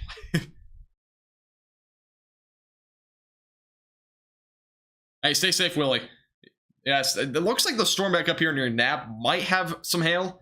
If you have any reports for me, let me know, because that'll be interesting. It's going to be there in about 5 to 10 minutes, so let me know if you have any hail reports out of Nap, because that does seem like a storm that might be producing possibly around quarter-sized hail. Might be something to watch. Here's the latest radar update, by the way. Storm near Mondovi. Still seemingly probably around at least ping pong ball sized hail, but it does seem like, again, it's on a bit of a weakening trend. But we'll have to watch the storms back up to the northwest as well, see if those do anything. Oh, you're in Durand? No hail yet. That's good news. Depends on where you are in Durand. If you're in northern Durand, it's probably a better chance that you saw hail there. Depends on where you are in Durand more than anything. See you later, Caden, by the way. Appreciate you stopping by. Good to see you again.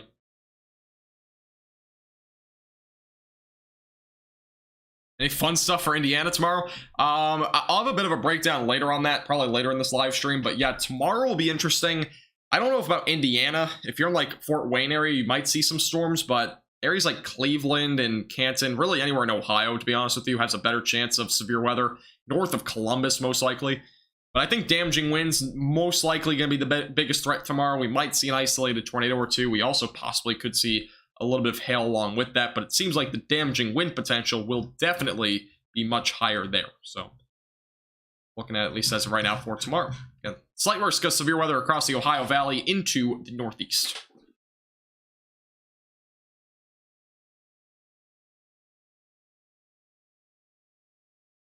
Thank you, by the way, Jill, for the report. Appreciate it. All right, let me back over to this. Yeah, slight risk still on goes. This is actually kind of interesting. For those that were wondering what the threat level was for tonight, and if you weren't already aware of it, there was actually a slight risk of severe weather, but it was back up here. And all the severe weather so far is kind of happening down in this bubble down here. And that's mainly due to the fact, again, that there was a cap more than anything up here, which is kind of more the reason why we haven't seen really any storms initiate. We saw a couple, but they just weren't overly impressive. Now, the one thing is we still do have that severe thunderstorm watch ongoing. For these areas, again, for the potential for hail up to the size of hen eggs and maybe some 60-mile-per-hour damaging winds. But obviously, we've seen hail up to teacup-sized hail tonight, so it's been a little bit overboard there in River Falls. But luckily, it seems like, again, that hail potential should be going down. But we'll keep you updated, see if anything else develops behind this, which there might be. So, see what happens.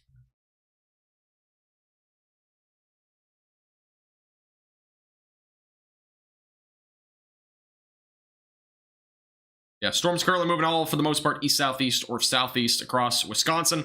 Again, Eau Claire has been getting some storm activity. Looks like maybe a little bit of small hail, maybe even possibly up to quarter-sized hail there near Eau Claire. Not sure if anybody's from Eau Claire right now that's seeing any hail, but I keep them posted. Again, if you're in any of these areas, feel free to let me know if you're seeing anything out there. If you're not seeing hail in a certain area, let me know as well. Reports are the best way to go right now because obviously we've seen hail as high as teacup-sized hail, and the radar only estimated, quarter size. So it's been one of those things tonight that we've seen overestimates and underestimates so far.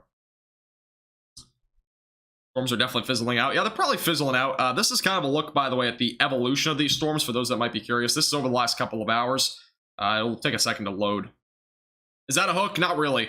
It's more of just an outflow boundary, so not really looking at much of a hook. Again, there is like a little hook shape to it, but it's more of or just kind of like a feature. I mean, there isn't a whole lot of low-level shear tonight. There's more rotation higher up, so there may be a brief funnel cloud at some point along this storm. We just don't know. There might have been one, but regardless, near the surface, there's really nothing to be rotating. I mean, the low-level shear is very weak tonight, so this is a look at the evolution, though, of the storms. Kind of see, again, it started back up in Minneapolis, and it's kind of all gone through Eau Claire. And the strongest part of the storm went through River Falls. This is when the storm went through River Falls, by the way. This is a look at the storm. And again, it produced teacup-sized hail.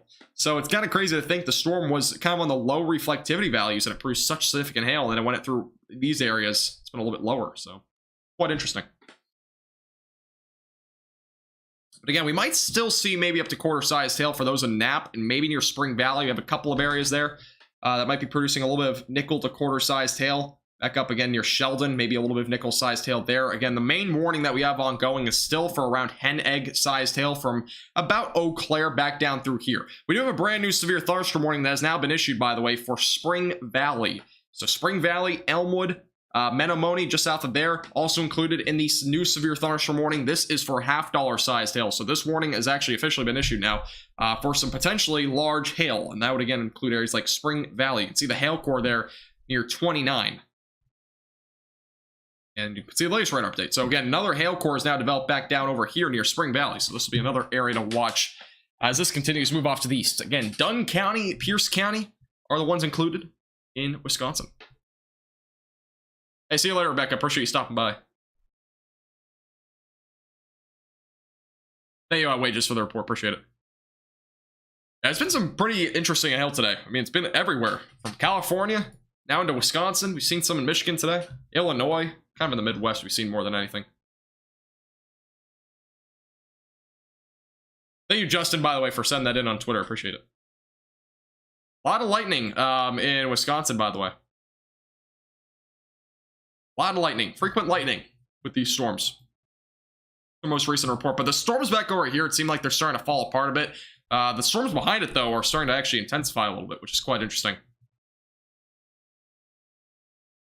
So, new update, by the way, from the Storm Prediction Center. This is a pretty interesting update here. So, let me go and see if I can pull it up on here. We do have a new mesoscale discussion, and it's not popping up on here, but it basically includes areas back down through here. So, the outlook for later on. As of right now, the threat for hail and damaging winds still does exist. Primarily a hail threat, though, as of right now. But a downstream watch, which basically means for those out in potentially southern Wisconsin or even central Wisconsin, a downstream watch is unlikely, but it's not out of the question, which basically means if the storms continue through those areas, we may get a new watch. My personal thinking is that we're probably not going to see a new watch, mainly due to the fact I think these storms will not survive past midnight tonight, at least out in central Wisconsin. Storms may still continue to redevelop, though, back down over here in western Wisconsin, because this is an area, again, that we have really, again, not a whole lot of a cap. It's much stronger back out to the east, so it'll be more difficult for storms to reach that far out in that direction. So, little update there.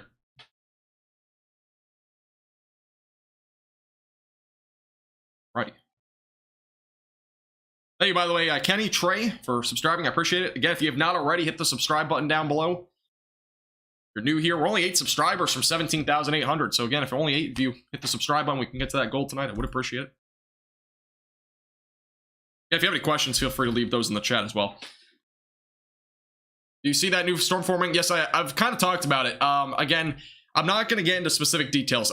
There's no reason to think that this storm is going to be catastrophic 10 days out or 7 days out or whatever it is. There's a lot of uncertainty right now with Invest 98L. And people are going to try to hype it up and say it's going to be this major hurricane, that's, you know, they can do that, but it's unrealistic to say that this far out, and the exact location of it as well is going to be very difficult to determine this far out. So just keep in mind, realistically, this is not something you can forecast and make, you know, you can basically say it's going to be a major hurricane in the Gulf of Mexico. A lot of computer models are saying that, but that's not necessarily what will happen. It might change because the system that will steer this is not even yet, it's still in the Pacific, so it hasn't really developed either. So there's still a lot of uncertainty on that system, but short term, yes, it has a potential to get to at least a tropical storm or maybe even a hurricane in the Caribbean. Beyond there, who knows, you know? So again, it's a lot of people say it's going to become this like big thing, but again, it might not, it might, you know, but it's definitely something to watch. It's not something to, you know, panic about, because you know how some people are, they'll post it on, you know, social media and say this can be a major hurricane, when again, it might in all reality, you know, not, because we've seen that happen a lot of times this year. But again, granted, we are in September now. It's much more active during this time of the year, so we will have to watch that again pretty closely. But it's kind of my thinking as of right now anyways.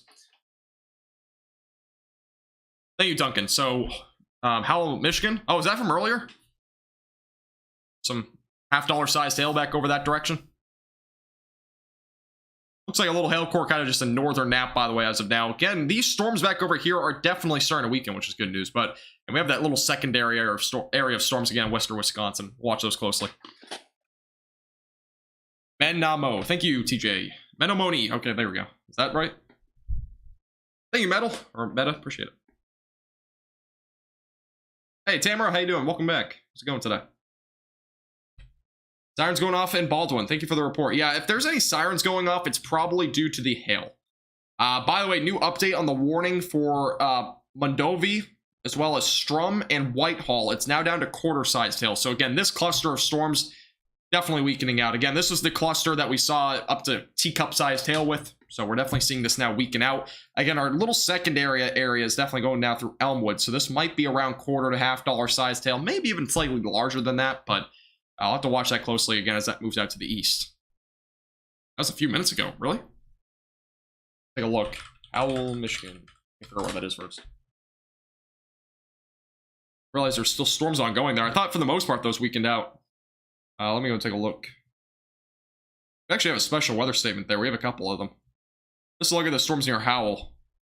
Yeah, a little storm there. It's not a whole lot. I mean, $half seems a little bit large, but it might be around that, maybe quarter is at the most. Seems kind of a little bit more of a weaker storm though, back over there. Overall,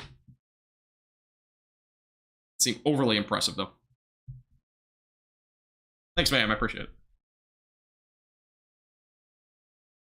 Question: is it that bad? Wait, is it? Oh, you talking about Delaware? Are you talking about tomorrow? Maybe. For like the severe weather. If you're talking about tomorrow, the chances of severe weather in Delaware tomorrow are like 0.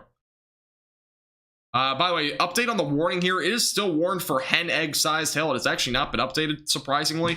So if there is still any large to maybe isolated very large hail still remaining with this storm, it's going to be south of Eau Claire near 37. Otherwise, the only area of hail that I'm really concerned about is, again, back out to the west. But this is an area, again, that might have a little bit of some still large hail, maybe up to a little bit of very large hail. But again, I don't think there's a whole lot of hen egg sized hail remaining with this storm. I think it's more of a quarter to $half sized hailstorm. Again, this one back over here, though, near Elmwood is definitely a bit more of an interesting storm that we could see potentially some large hail out of, maybe up to ping pong ball sized hail. So, and whoa, look at that. The latest radar update just blew up this hail core near Elmwood, at least in terms of reflectivity. We're seeing a lot of heavier rain or an increased amount of hail with this storm, one of the two, near Spring Valley and Elmwood. So something to watch out for. This really just exploded in the last scan near Elmwood. Again, this warning may get upgraded, and potentially, we'll have to wait and see. This is definitely an increase in the hailstone sizes, though, here in Elmwood area. It's already been hit by a storm already, so thank you, TJ. Appreciate it. Glad you saw, for the most part, just rain. Oh, no rain? You must be in, like, southern Durand then, because, like, northern Durand possibly saw some pretty large hail, so. But otherwise, southern Durand, I don't think saw much. Or even central Durand. I'm going to take a look and see if we have any other hail reports coming in. I'm going to take a look, at least recently. Yeah, we've already had up to We already had reports of, again, up to teacup sized hail in River Falls, which has been confirmed at this point, but we haven't seen, again, anything, it seems like, beyond that. Definitely saw some large hail. No new photos, though, as of now. Again, the latest scan on this storm near Elmwood is definitely it's pretty large hail. Again, it might be somewhere around that $quarter to $half sized hail still, but I wouldn't rule out that this is around ping pong ball sized hail, just for reference. Again, for those near Elmwood, definitely an area to watch for very large hail. Might be something that develops. Kind of a reference there. See if any reports, though, come out of that area. Are you saying Delaware's boring weather-wise? Delaware doesn't see a whole lot. I mean, you're right along the coastline, unless you see like a rare tropical storm or hurricane, or that's basically it. I mean, you're probably going to see mostly just rain and stuff because it's right along the coastline. That area doesn't typically see a whole lot of severe weather.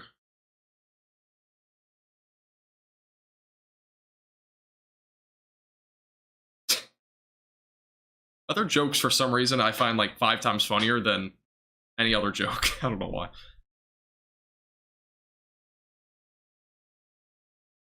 Yeah, dust storm warning? Really? There's been a couple of... I remember covering a live stream one time, and we literally had dust storm warnings all of a sudden. By the way, we may be having some very large hail here south of Menomonee, by the way. This is a pretty large, possibly hail core now that's developed near Elmwood. We might get an upgrade on this warning here pretty shortly, but that's a big upgrade from what we just saw before in terms of the reflectivity values, which typically indicates we're seeing some larger hail as well along with that. So keep that in mind. If we have any new updates. Yeah, so again, there might be some larger hail than what it's saying as of $half sized hail. It could be larger here. Again, that's a much larger hail core than over the last couple of scans. Let's go over the velocities.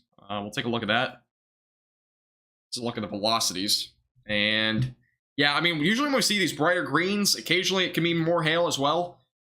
Just behind the storm. Let me go over to the hail radar. Here's a look at the estimated hailstone sizes. And it's not updated through Elmwood, but when it was just to the northwest of Elmwood, it was around quarter-sized hail. So we very well might have that much higher, though, now. Again, this is an intensifying storm, though, right now, south of Interstate 94. So we'll have to wait and see what happens. We might get a new update on this warning here. We'll see. We'll see.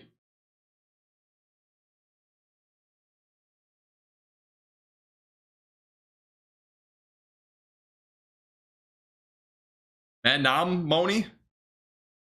I'm so bad at pronouncing names. I'll have to listen to an actual clip of pronouncing that because I'm butchering it right now. By the way, if you're just tuning in for the first time, hit the subscribe button. We're only 2 subscribers, actually, from 17,800. So if you haven't hit the subscribe button, I would appreciate it. Again, we do live streams across the entire United States for severe weather. So, we'll keep you updated with the latest. Again, we do video forecasts all the time. Highly accurate and honest forecasts. So keep you updated with the latest. Again, we still have an ongoing hail core here in western Wisconsin near Elmwood. Again, it is potentially larger than $half size. We might get, again, a new warning update here in a second. So stay tuned. There's a light show in Chippewa Falls 30 minutes ago. Yeah, there's been a lot of lightning. Actually, I'm going to take a look real quick and see what the lightning maps are saying. Take a look and see what the estimate is. So the estimated lightning right now with the storms is currently across Wisconsin's about 40 strikes per minute, which there's only a couple. The storm here, interestingly enough, is not producing a whole lot of lightning. The storms back over to the east, though, and that initial line is producing some fairly frequent lightning. So also, we'd have an update on the storm over in Buffalo County. It is still quarter-sized hail. This storm, again, it could very well get upgraded here to potentially larger hailstone sizes, because again, we're seeing a bit of an increase, it looks like, and maybe some hail there near Elmwood and along 72. So area to watch here as this continues to again track out to the east. Hey Rainey, how you doing? I'm doing well. How about you? I'm doing good.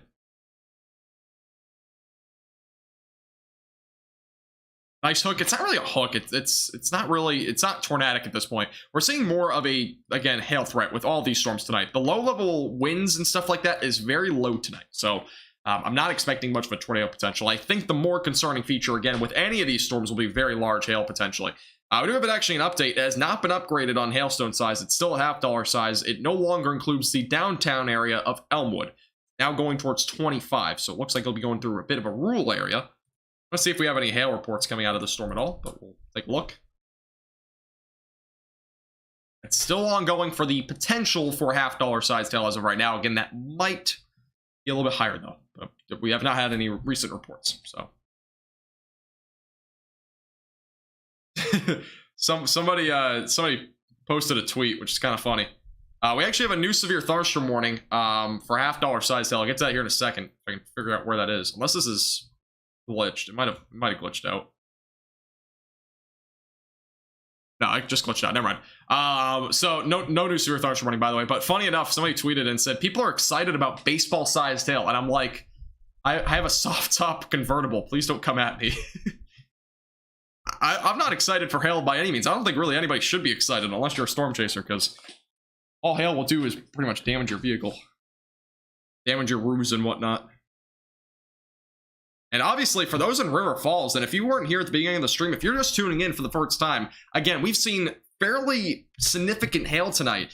We've been as high as teacup-sized hail in River Falls, which wasn't too long ago. So, yeah, it's been pretty crazy tonight. And again, really wasn't expecting that large of hail tonight, but obviously kind of came to be tonight in terms of the hailstone size. NATOcast, by the way, just posted a new outlook for tomorrow. Again, I don't really rely on NATOcast for tornado probabilities, but it still shows about a 2 to 3% chance within a 25-mile radius across Ohio and northwest Pennsylvania. Again, I don't really typically use NATOcast, but keep in mind. Tornado chance is still fairly low tomorrow. I don't think we'll see much of that tomorrow. More of a damaging wind threat across the Ohio Valley and northeast. Hey, Connie, how you doing? Welcome back.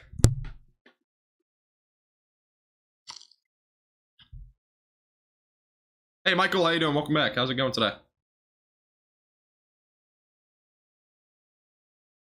Unless you're Reed, then you're rolling in a rental. Yeah, Reed Timmer will drive into these storms with a rental car and just destroy his vehicle. Honestly, if he was out there tonight in River Falls, oh, he would have been having a fantastic time with the teacup-sized hail. Yes, Texas, North Texas specifically, starts to see a second severe weather season in October and November, but that might be delayed a little bit this year because of how warm it's been. It might be more of a late October and November sort of thing.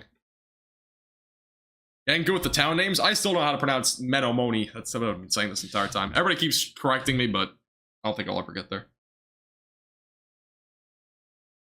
Hey, Luke, how you doing? Welcome.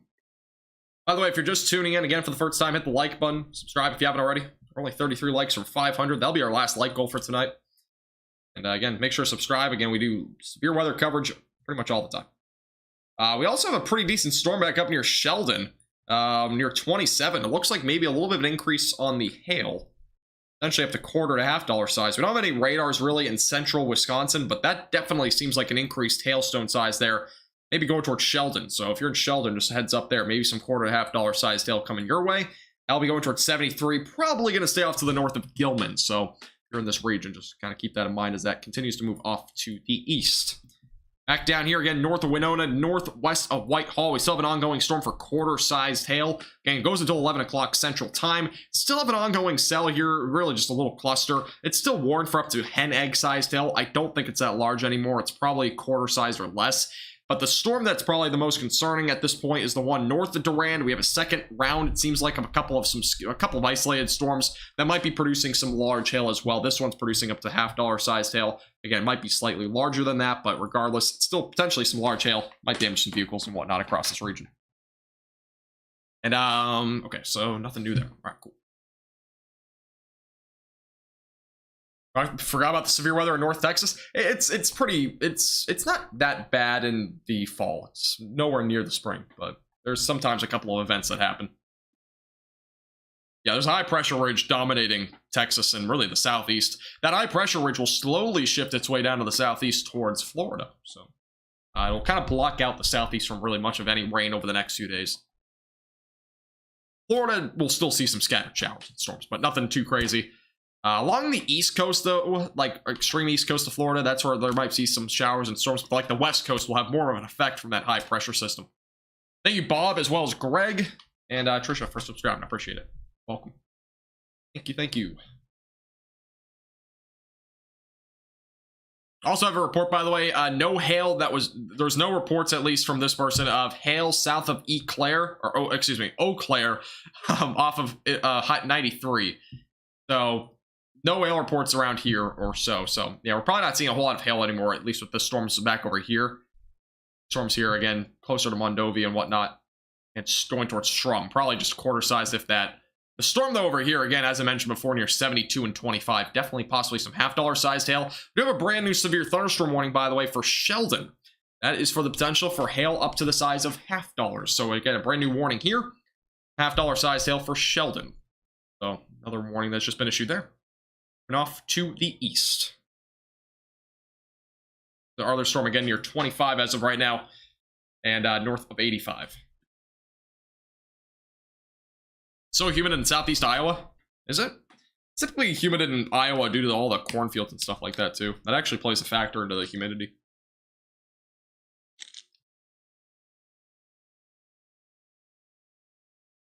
How will North Carolina be this winter? Go check out my winter forecast. That's more of an idea of what to expect there. But, I mean, overall, winter is kind of one of those things that long term it's hard to predict, and I think a lot of people, you know, think these winter forecasts, and I made one, I'm not gonna lie, like, it's more because of people just kept demanding for one more than anything that I made one. But winter forecasts, it's hard to predict. I mean, you can be 50% accurate. I mean, typically when you're doing a long-term forecast like that, they're on a typical average of about 50% of it being accurate, and it's not, again, always accurate. So kind of like the Farmer's Almanac or whatever, it's probably around 50% or less accurate. Menomoni. That would have been saying, or is it not? We're on the snow. They're actually, if you guys haven't already heard, I haven't made a forecast in the last few days, so you wouldn't know, but unless you watch somebody else. But one thing to note is actually going into potentially next week, we could have a pretty decent cold blast. Now, it's not going to bring snow most likely, but there will be a decent cool down, even from the system that's currently going through the Midwest. Temperatures will drop into like the 50s and 60s for highs across Michigan, Wisconsin, and even into New England going into this upcoming mid to late week. So let's keep that in mind. Going into next week, though, we might even have a bigger cold blast. A lot of things are going to really, you know, basically it's questionable. That's all I'm going to say, because it's going to also depend on what happens with Invest 98L. That might become like a hurricane or something like that. That could play a big factor into it as well. But a cold blast might occur across areas like in Wisconsin and Michigan again, so Midwest, Ohio Valley, Northeast. It also could go as far west as the southern and central plains. Now, cold blast, what am I talking about? Like what temperatures? Overall highs in the 50s and 60s, lows in like the 40s and maybe even some 30s in the higher elevation. So it's not really a cold blast by any means, but it's a blast of cold air. I don't know what the really difference is there, but yeah, temperatures right now by the European model next week for next Wednesday are indicating highs around the low to mid 50s and upper 40s in some areas in the Midwest and Ohio Valley into the Northeast. But again, more details on that later. It's kind of too early for that. Gaston is formed in the mid-Atlantic. Yeah, there's a new tropical storm in the Atlantic Ocean. We're starting to see the tropics start to heat up a little bit in the Atlantic Ocean. Tropical storm Gaston actually could become maybe a Category 1 hurricane that's able to strengthen enough. But regardless, it's probably going to stay a tropical storm. No threat to the United States by any means. But yeah, that's definitely not any impact to us. But one thing to note, as I mentioned before, is the one in the Caribbean, or going towards the Caribbean, the Invest that might end up developing. Again, short term is really all we can forecast at this point. It will probably go into the Caribbean, and it might become a tropical storm or a low-end hurricane. From there, there's a lot of uncertainty. Again, I'll have a bit more of a forecast at the end of this live stream, but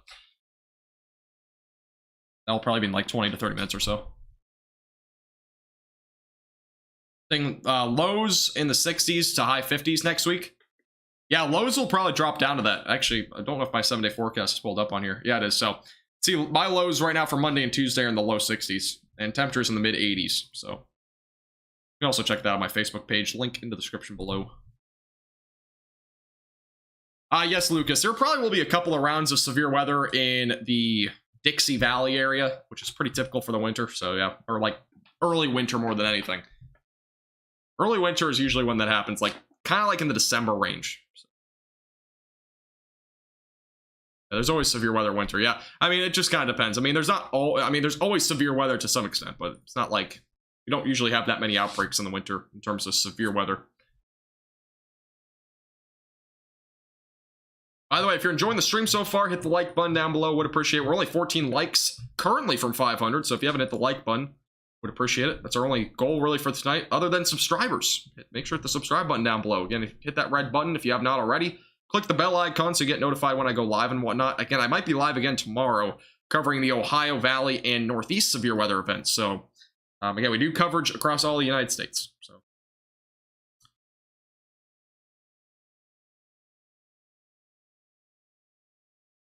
Durand doesn't usually get much of the weather. Yeah, Durand kind of got missed by that storm. I mean, it was like really on the cusp. Like the storm kind of went like this. That was probably where the hail was. So, if any hail was still ongoing there. Soon to 20,000 subscribers. I don't know, man. So I'm still surprised that I'm even at 17,800. Crazy. I remember back in May of 2022, literally like 4 or 5 months ago, whatever the time frame has been, it's at like 2,000. So kind of crazy. Thanks, Smith. I appreciate it. Thank you, Chrome, as well as Witch and Hurricane for subscribing. I appreciate it. Well, where are the storms moving in Wisconsin? Good question. Most of them are moving currently to the east-southeast or southeast, but most of them are moving, I would say, east-southeast more than anything. Here's a look at the live radar for the storms over here, by the way. I'm going to put a timing guide on them. They're, again, for the most part, weakening. At least these ones out in front. I mean, these are really, at this point, weakening out. This is a look at the track, though, in case you were maybe out in front of them. Along Interstate 94. So again, locations on the left side of your screen. If you're near a town or city, you gotta give yourself a little estimate there, do a little bit of math, maybe minus a couple of minutes or so. But Whitehall right around 10:35, Greenwood 10:51, Loyal 10:59, Neilsville right around 10:08, Spence or 11:08, excuse me, Spencer 11:10, Black River Falls 11:13, Marshfield right around 11:25, Port Edwards about midnight, and then Wisconsin Rapids 12:10. Eventually, Wisconsin, or excuse me, I just said Wisconsin Rapids, Stevens Point right around 12:18, and Whiting 12:20. So that's your timing, again, on the left side of your screen. We're looking as of right now. Again, a lot of the storm activity up here to the north is just some rain with a little bit of lightning. The storms down here maybe carrying a little bit of dime to, you know, basically just change size tail, if anything. Other than that, mostly rain and some frequent lightning. Storms back up here, though, a little bit more severe. But again, I do think most of the activity is going to wind down. Computer models were very accurate, by the way, with today's severe weather. At least the HRR model. It was showing only a couple of hours of storms, and it was going to kind of just diminish, which was what we've seen so far. Seen a couple of hours of severe weather, and that's really what's probably going to happen. It's probably going to diminish over time. Yeah, I know some people have been around for a while. Connie, if you have your subscriptions public, if you have it like public on your page, you can figure that out by looking in the comment section. If you make a comment, you'll see like a little red thing next to you, and you'll be able to see how long you've been subscribed. Thank you, Arkansas. I appreciate it.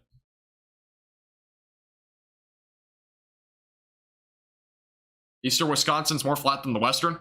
Is there more hilly regions and stuff like that, like higher elevations in western Wisconsin?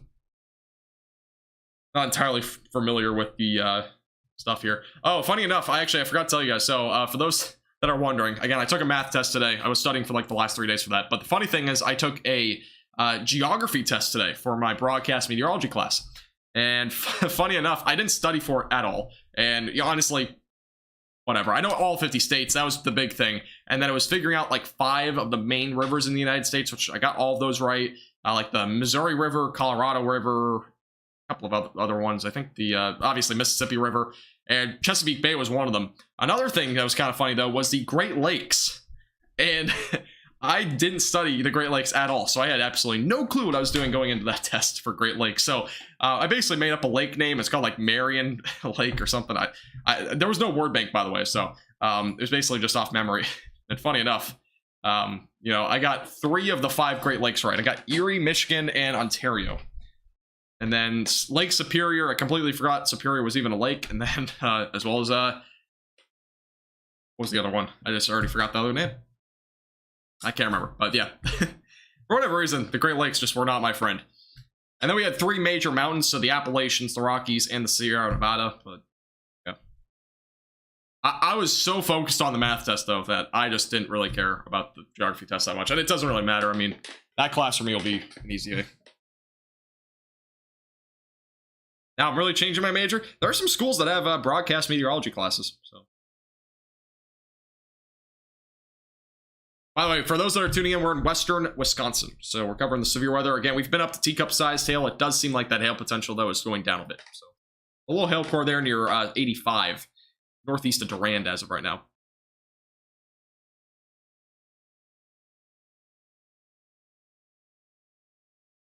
Ron, thank you. Thank you, Tom. Yeah, weatherman up in the Midwest, and you'll be very busy. The only problem with it is that Wisconsin, I would butcher so many names on TV. I'll get email left and right about I'm mispronouncing names. I literally get an email every 5 seconds probably from people like, you're saying this name wrong. I'm like, I'm sorry, I'm not from this area. So, one of those things. Thanks, Lucas, by the way, appreciate it.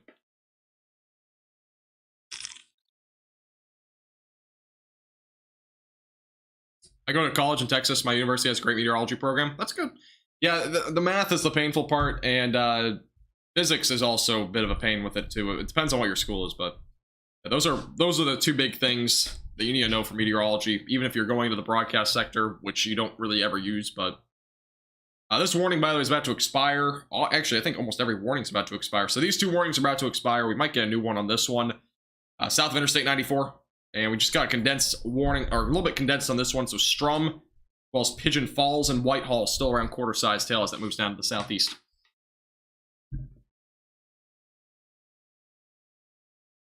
University of Oklahoma has great meteorology. Yeah, I visited that college. That was my second choice for meteorology.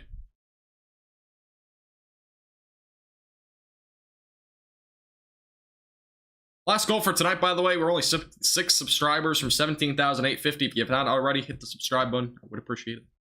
Other than that, I appreciate everybody being here, as always. In a few minutes, depending on if there's a whole lot of severe weather left, I'm going to kind of transition into a couple of things, because I'm not going to have a forecast tomorrow. So for those that are curious, I'm going to update you on the severe weather for tomorrow in the Ohio Valley and Northeast. That'll be the first thing that we do. And the second thing will be the tropics and an update on the tropics, because a lot of you guys have questions and stuff like that about what I think will happen with Invest 98L. Will it impact the United States? Will it become a major hurricane and make landfall in the Gulf of Mexico? That sort of thing. I'll kind of have a little bit of a forecast for you here at the end. So in a few minutes, most likely, bearing any other warnings that we see, I'll probably have that here in a few minutes. So, but again, I won't have a forecast tomorrow, so that'll be what we do. Maybe a little hail core increase, by the way, near Strum. $1.25 to $1 size tail possible here.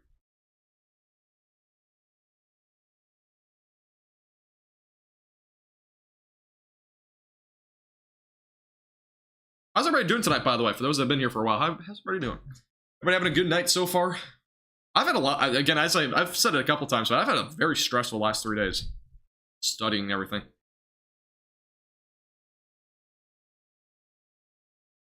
I'm curious to see if we have any other hail photos coming in. Kind of crazy for those that have been here. Again, River Falls saw a lot of hail. Teacup-sized hail, which is... I'm pretty sure teacup-sized hail was larger than what we saw in that enhanced risk today that we saw recently in Iowa. I could be mistaken on that, but I don't think we've seen anything that's been confirmed above baseball-sized hail from that event. I'm not seeing any new reports. Yeah, sorry now, there's no new reports on hail, so just a little update there.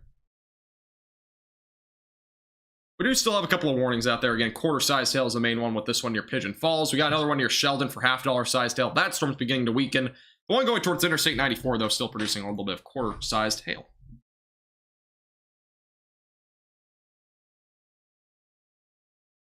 I just got back from work. I've been so stressed with school. Yeah, that's kind of, for me, what's been happening, too. I'm glad I'm able to do this weather stuff kind of as, like, almost like a part-time job right now with college and all that, because otherwise... You know, I'd probably have to get a job, and that would be even more painful because it would be like an actual set schedule. This isn't really a set schedule. It just happens really whenever there's severe weather and whatnot. But, yeah. One of the big things, because I had an overload of work the last 3 days, so I wasn't even able to go live for the severe weather in Iowa. So, one of those things. But luckily, I have a bit of a flexibility more than anything. I'm glad to hear that you're recovering, by the way. Arvolo? I'm saying your name right. You're doing better.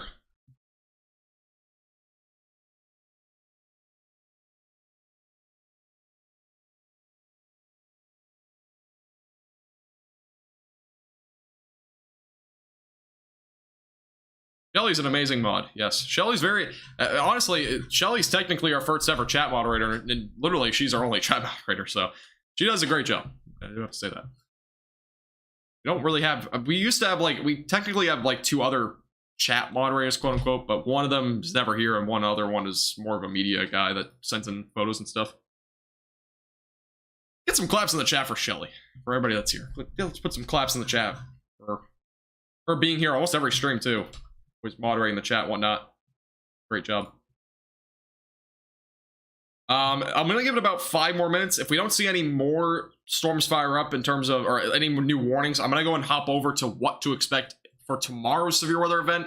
And I'm also gonna give you a forecast on the tropics, again, as I mentioned before, with what we're looking at out in the Atlantic Ocean. Again, Invest 98L, will it impact the United States? That sort of thing. Will it become a hurricane and impact the United States? All those questions will be answered in a few minutes. I'll do a little bit of a forecast on that. Again, I'm not gonna have a forecast tomorrow, so you're gonna learn everything in a few minutes. So, not gonna have a forecast tomorrow morning. It's because I don't have time for it.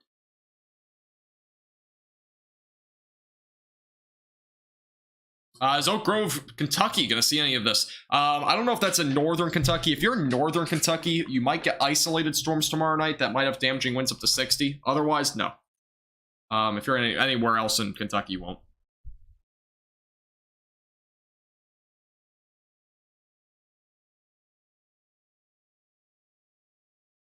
That's actually a good, Tia, that's actually really good. Memory thing. I didn't realize there was a thing for that, but that's actually a pretty good little trick.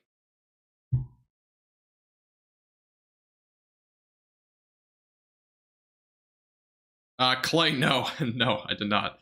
I've never even watched him. Yeah, a lot of people, for whatever reason, kind of compare me to him. I've never watched him, so. I'm my own entity. I've always been doing this. I've been doing this for 3 years, by the way, and I've been loving weather ever since I was 3 and whatnot. So, no, I have absolutely no comparison to him at all.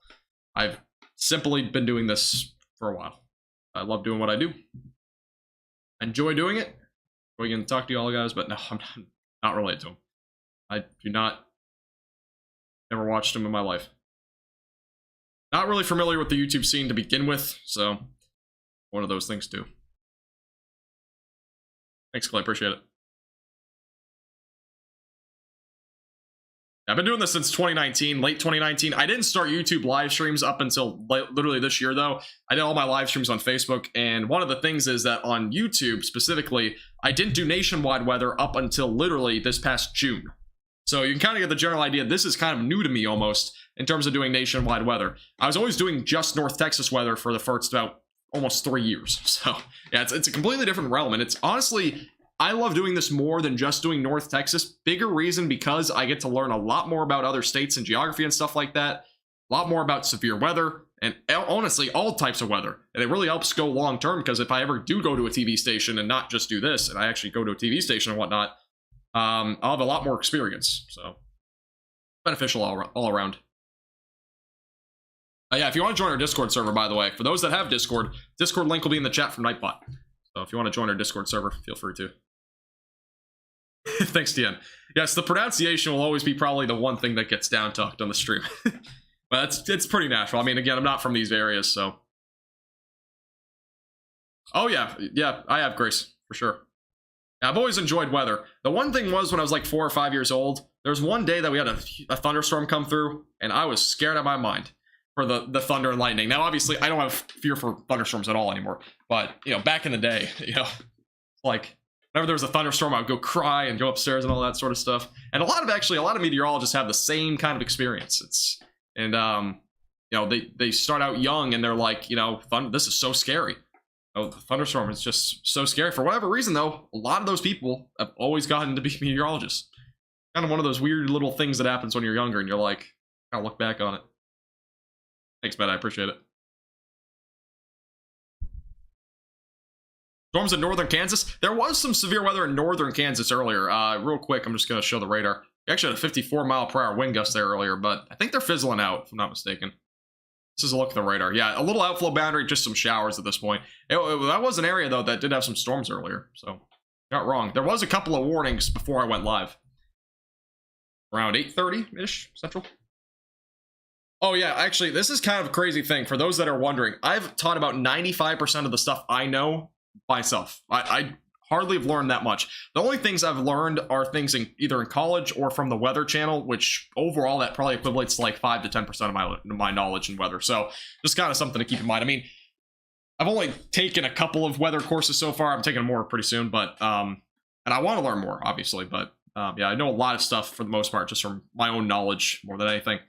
But a lot of things that are interesting to me. I was in an aviation weather class, and that teaches you more about soundings, SCUTs. Those are the things that, you know, show you. I can't really show you one right now, but a SCUT, a sounding, if you're familiar with that, you might not be. Along with that, I learned stuff like the different, you know, taking off and stuff like that, like what affects, you know, taking off, icing, rime icing, that sort of thing, with planes and stuff like that. But those weren't really that interesting to me because it doesn't really down to me at this point with terms of broadcast stuff. I'm trying to think of anything else. I think those are probably the main things. Soundings was a big thing, but yeah, it's quite interesting. Thank you, Miss K, for becoming a VIP chaser. Let's get some claps in the chat. That's a huge commitment from Miss K for becoming a VIP chaser. Thank you very much. I really do appreciate that. Yeah, let's get some claps in the chat.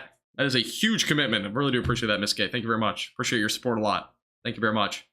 Storms are moving around 35 to 40 miles per hour, Kevin. Sorry for not getting to your question. Yes, Rainy, I agree with that. Yeah, I literally back in like late, basically like 2008 to probably 2013, I was always watching the Weather Channel. Yankee, I'll get to that here in a second. Stay tuned. I'm about to do a little forecast on that.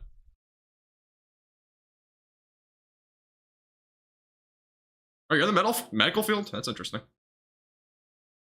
Field. It's not a school. That's one of the things, but I've never been interested in anything besides weather, so I couldn't really tell you anything. Sportscasting and weather, that's basically the only stuff I have interest in.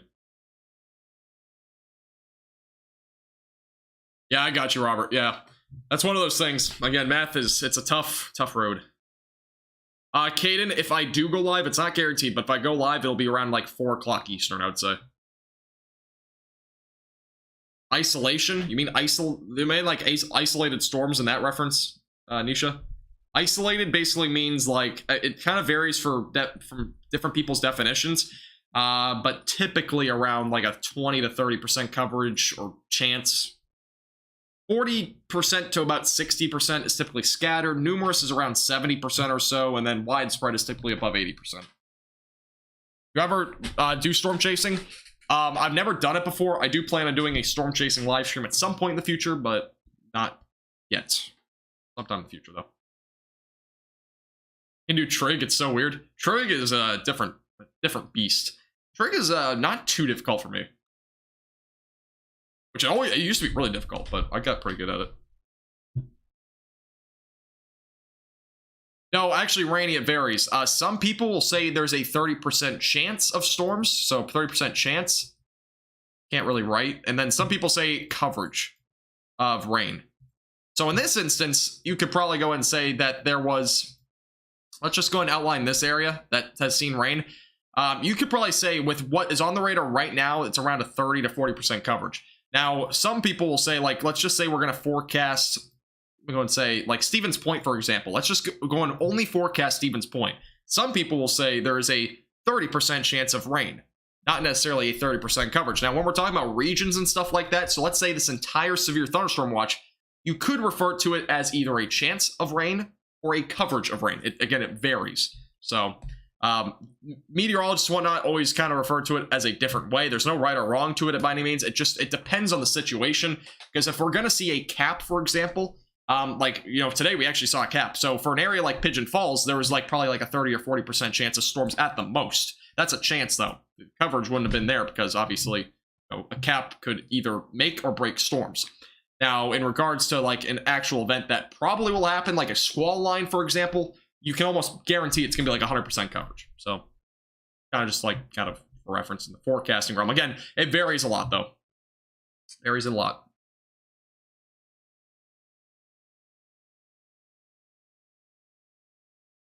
Let's pretend. Yeah, most people say in terms of a chance of rain, they usually will not do coverage. Again, it varies a lot. If you're talking about one town, a lot of the time they'll just say chance. A lot of the time when it's a region, it can be coverage. Again, it varies on the person. Okay.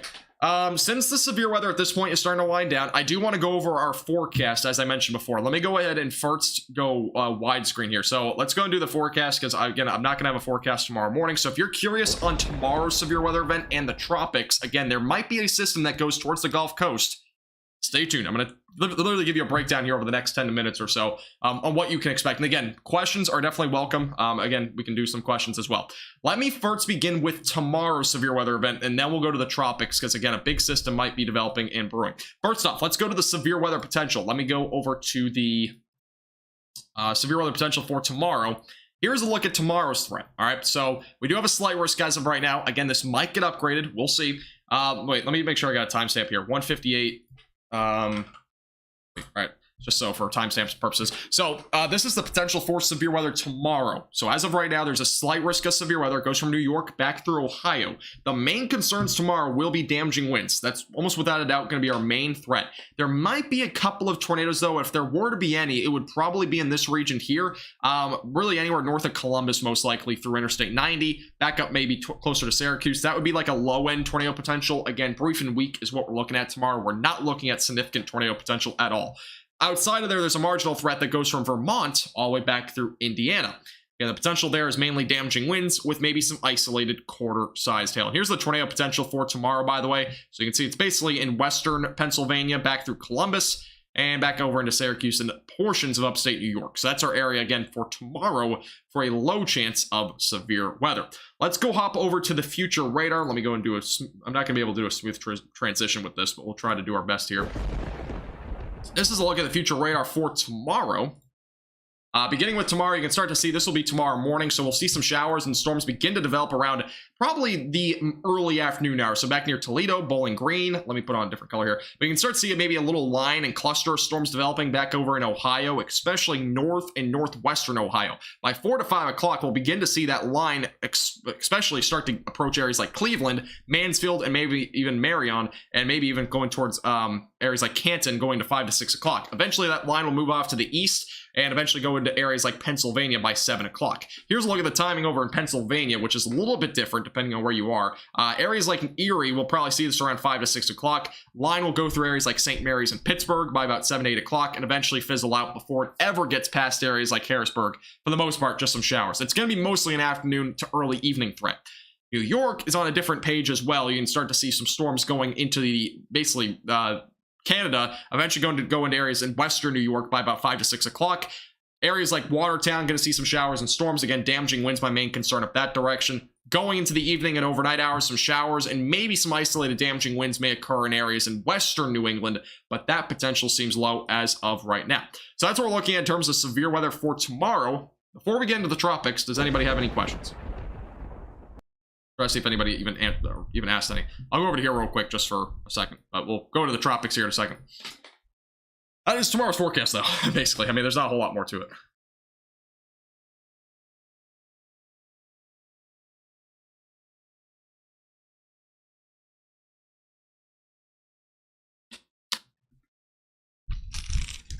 I'll give everybody like 30 seconds. Again, if you have any specific questions, let me know. Otherwise, I'm going to go to the tropics and give you an idea of what to expect on Invest that we've been talking about, the one that might be going into the Gulf of Mexico. So if you have any questions, feel free to let me know. If not, I will go over to that.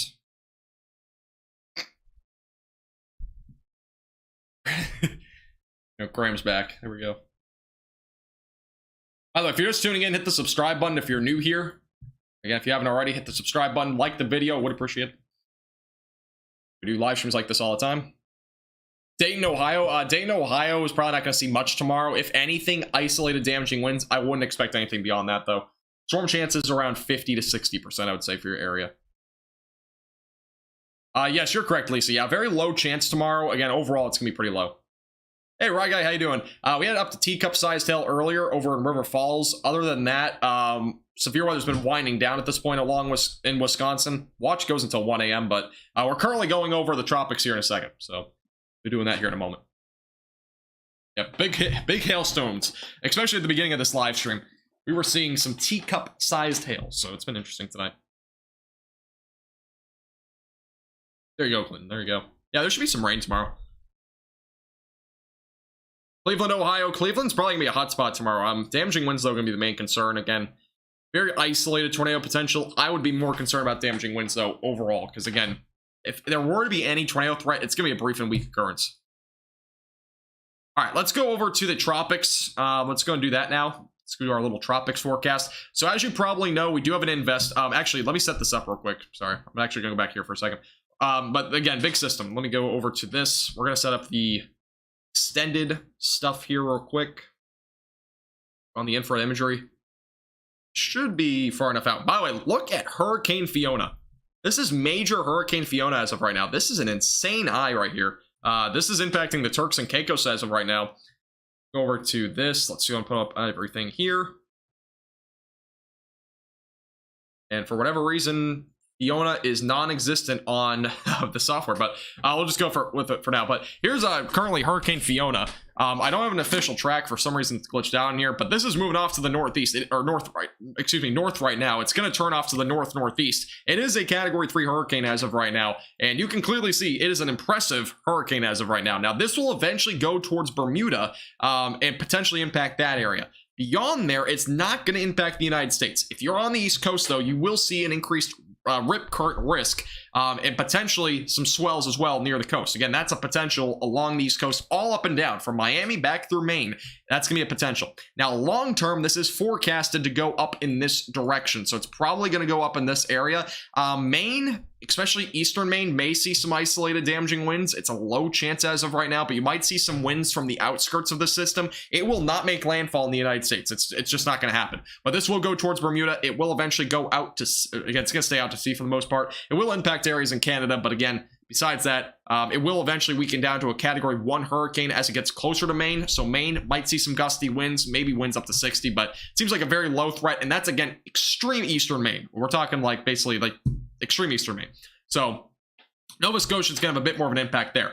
Back over to the tropics, we do have a new tropical storm. That's Tropical Storm Gaston. I'm not going to touch too much on this one, but this one is expected to be around a moderate to strong tropical storm. It's going to stay out to sea. It's not going to impact the United States. It will eventually be subtropical no later than probably sometime going into probably this weekend or so. So that's what we're looking at there. Now, our new system, that is a system that we have to watch extremely closely, is this one. This is a tropical depression as of right now, I'm pretty sure. Actually, no, it's not yet. So it's just an invest. It's Invest 98L. But I was about to say this is not right. So it is just an invest right now. It's Invest 98L. However, long term, this has a lot of possibilities of becoming potentially a hurricane. Now, here's the forecasted tracks as of right now. And this is long term. I mean, we are still seeing a wide variety of range. And this is why I'm saying, I'm pretty sure people have already probably been mentioning this is going to probably make landfall in Florida. It's probably going to make landfall in Texas. It could make landfall in the Gulf of Mexico.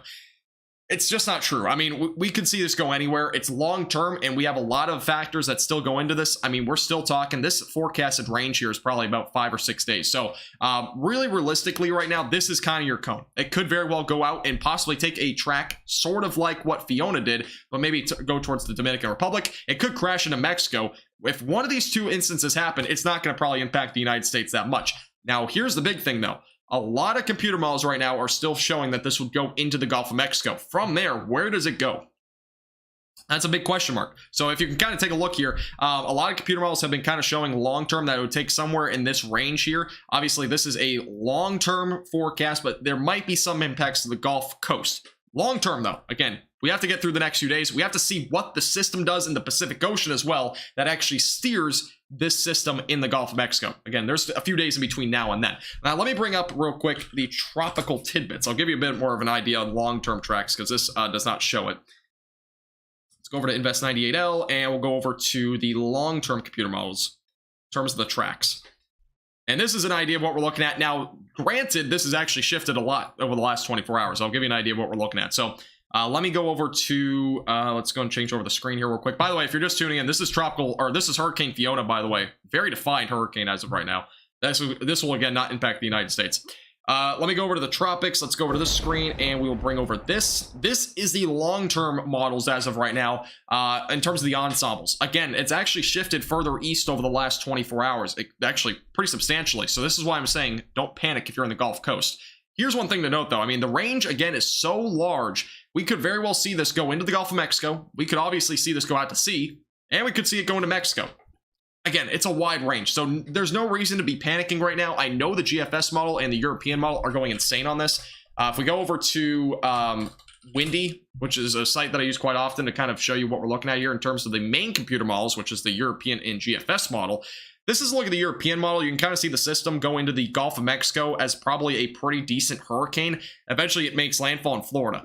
But again, this has changed a lot over the last 24 hours, and this is the GFS model. They both show it's going to go in the Gulf of Mexico, but the big thing is things will probably change in between now and then. So that's why I'm saying no reason to panic right now, no reason to really be concerned. Just make sure you're aware of it, because there might be something in the long term. Again, that's probably about at least 7 days from now. So again, if there is a hurricane or tropical storm, though, that does impact the United States, we will probably be live for a lot of it. So again, make sure to hit the subscribe button if you have not already. But that's what we're looking at as of right now in terms of Invest 98L. Again, it will be a system to watch for very closely over the next few days, but that's what we're looking at for right now. Again, this is Hurricane Fiona as of right now, again, north of the Dominican Republic. It's impacting the Turks and Caicos, but it's no longer impacting the Dominican Republic, so that's good news. Only a little bit of rain left over, but hopefully those areas start to see a little bit of a dwindle in terms of the rain. Thank you, Skin, by the way, for subscribing. I appreciate it. But yeah, that's what we're looking at. That's the forecast for right now in terms of the tropics. Anybody have any specific questions, feel free to let me know before I probably end the stream. And if you've just tuned in for the first time, make sure to hit the subscribe button. I would appreciate it. Like the video as well if you have not already, but that's what we're looking at as of right now. Yeah, long term, it's going to be an interesting system to watch, as I mentioned before.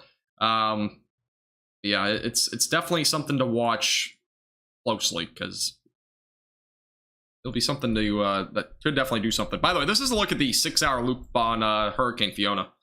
It's kind of a little interesting. 6-hour loop. Kind of slowly moving off to the north still. It's going to pick up speed here in the next couple of days, though.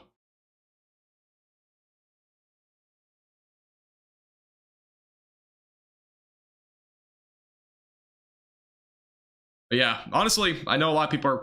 I don't know if anybody's actually made forecasts. Does anybody know if anybody's mentioned that this is going to make landfall in Florida? Because I think I've seen it a couple times on Twitter, but yeah, just don't buy into that sort of stuff right now. Again, there's no reason to panic. Things change. We can't really forecast something this far out when there's still a lot of uncertainty. The system that's expected to steer the invest or potential hurricane or whatever is still days out, and it's still not yet formed. So things could very well change. But yeah, this is Fiona as of right now. Pretty impressive, to say the least, but what Fiona's been doing. And this is back up, by the way, this is back up in Wisconsin, by the way. You can see the initial storms there, and they just blew up. Interesting too. This is the storm activity through the Midwest and portions of the Ohio Valley now. See the storms that went through Chicago earlier. We actually had a lot of wind damage. I didn't even realize that. Let me see if I can pause this here. I'm just curious. We actually had a lot of wind damage here.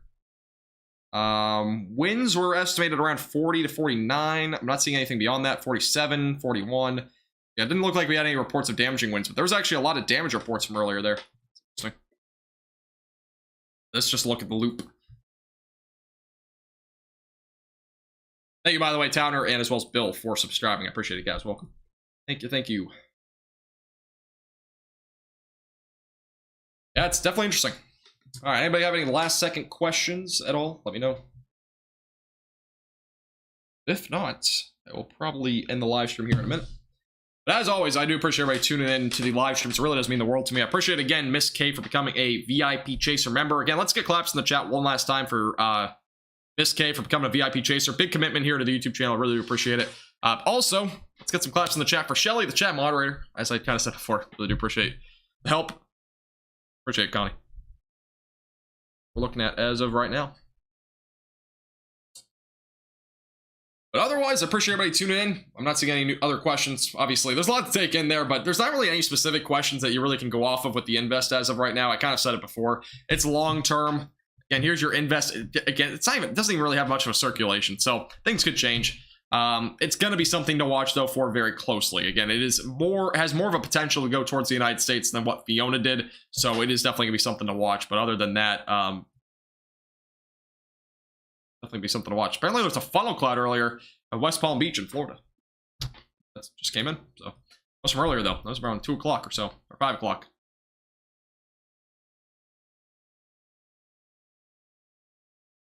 Exactly, Tammy. Yeah. Again, a lot of stuff can change in between now and then. So if you see anybody making a video or a forecast or even just tweeting something saying, you know, this hurricane or this invest is going right towards Florida, it's going to be a major hurricane, don't buy it because, again, we're still so far out.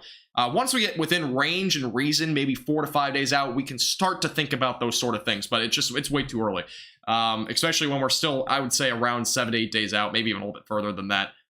There's still some uncertainty. There's no circulation either, so... no outro music. I've been doing outro music at all recently. I just haven't really wanted to. It takes too long. It takes like 5 minutes. But I appreciate everybody tuning in. Actually, you know what? I guess I will.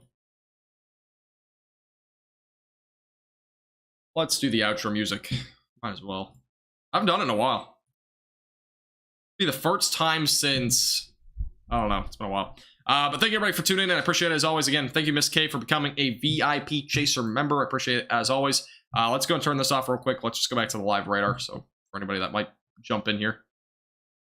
But I appreciate everybody tuning in. Thank you guys all again. Appreciate your support. Have a great rest of your night. Thanks for watching. Hit the like button, subscribe before you leave, and we will see you all again soon. I'm gonna figure out how to end the stream.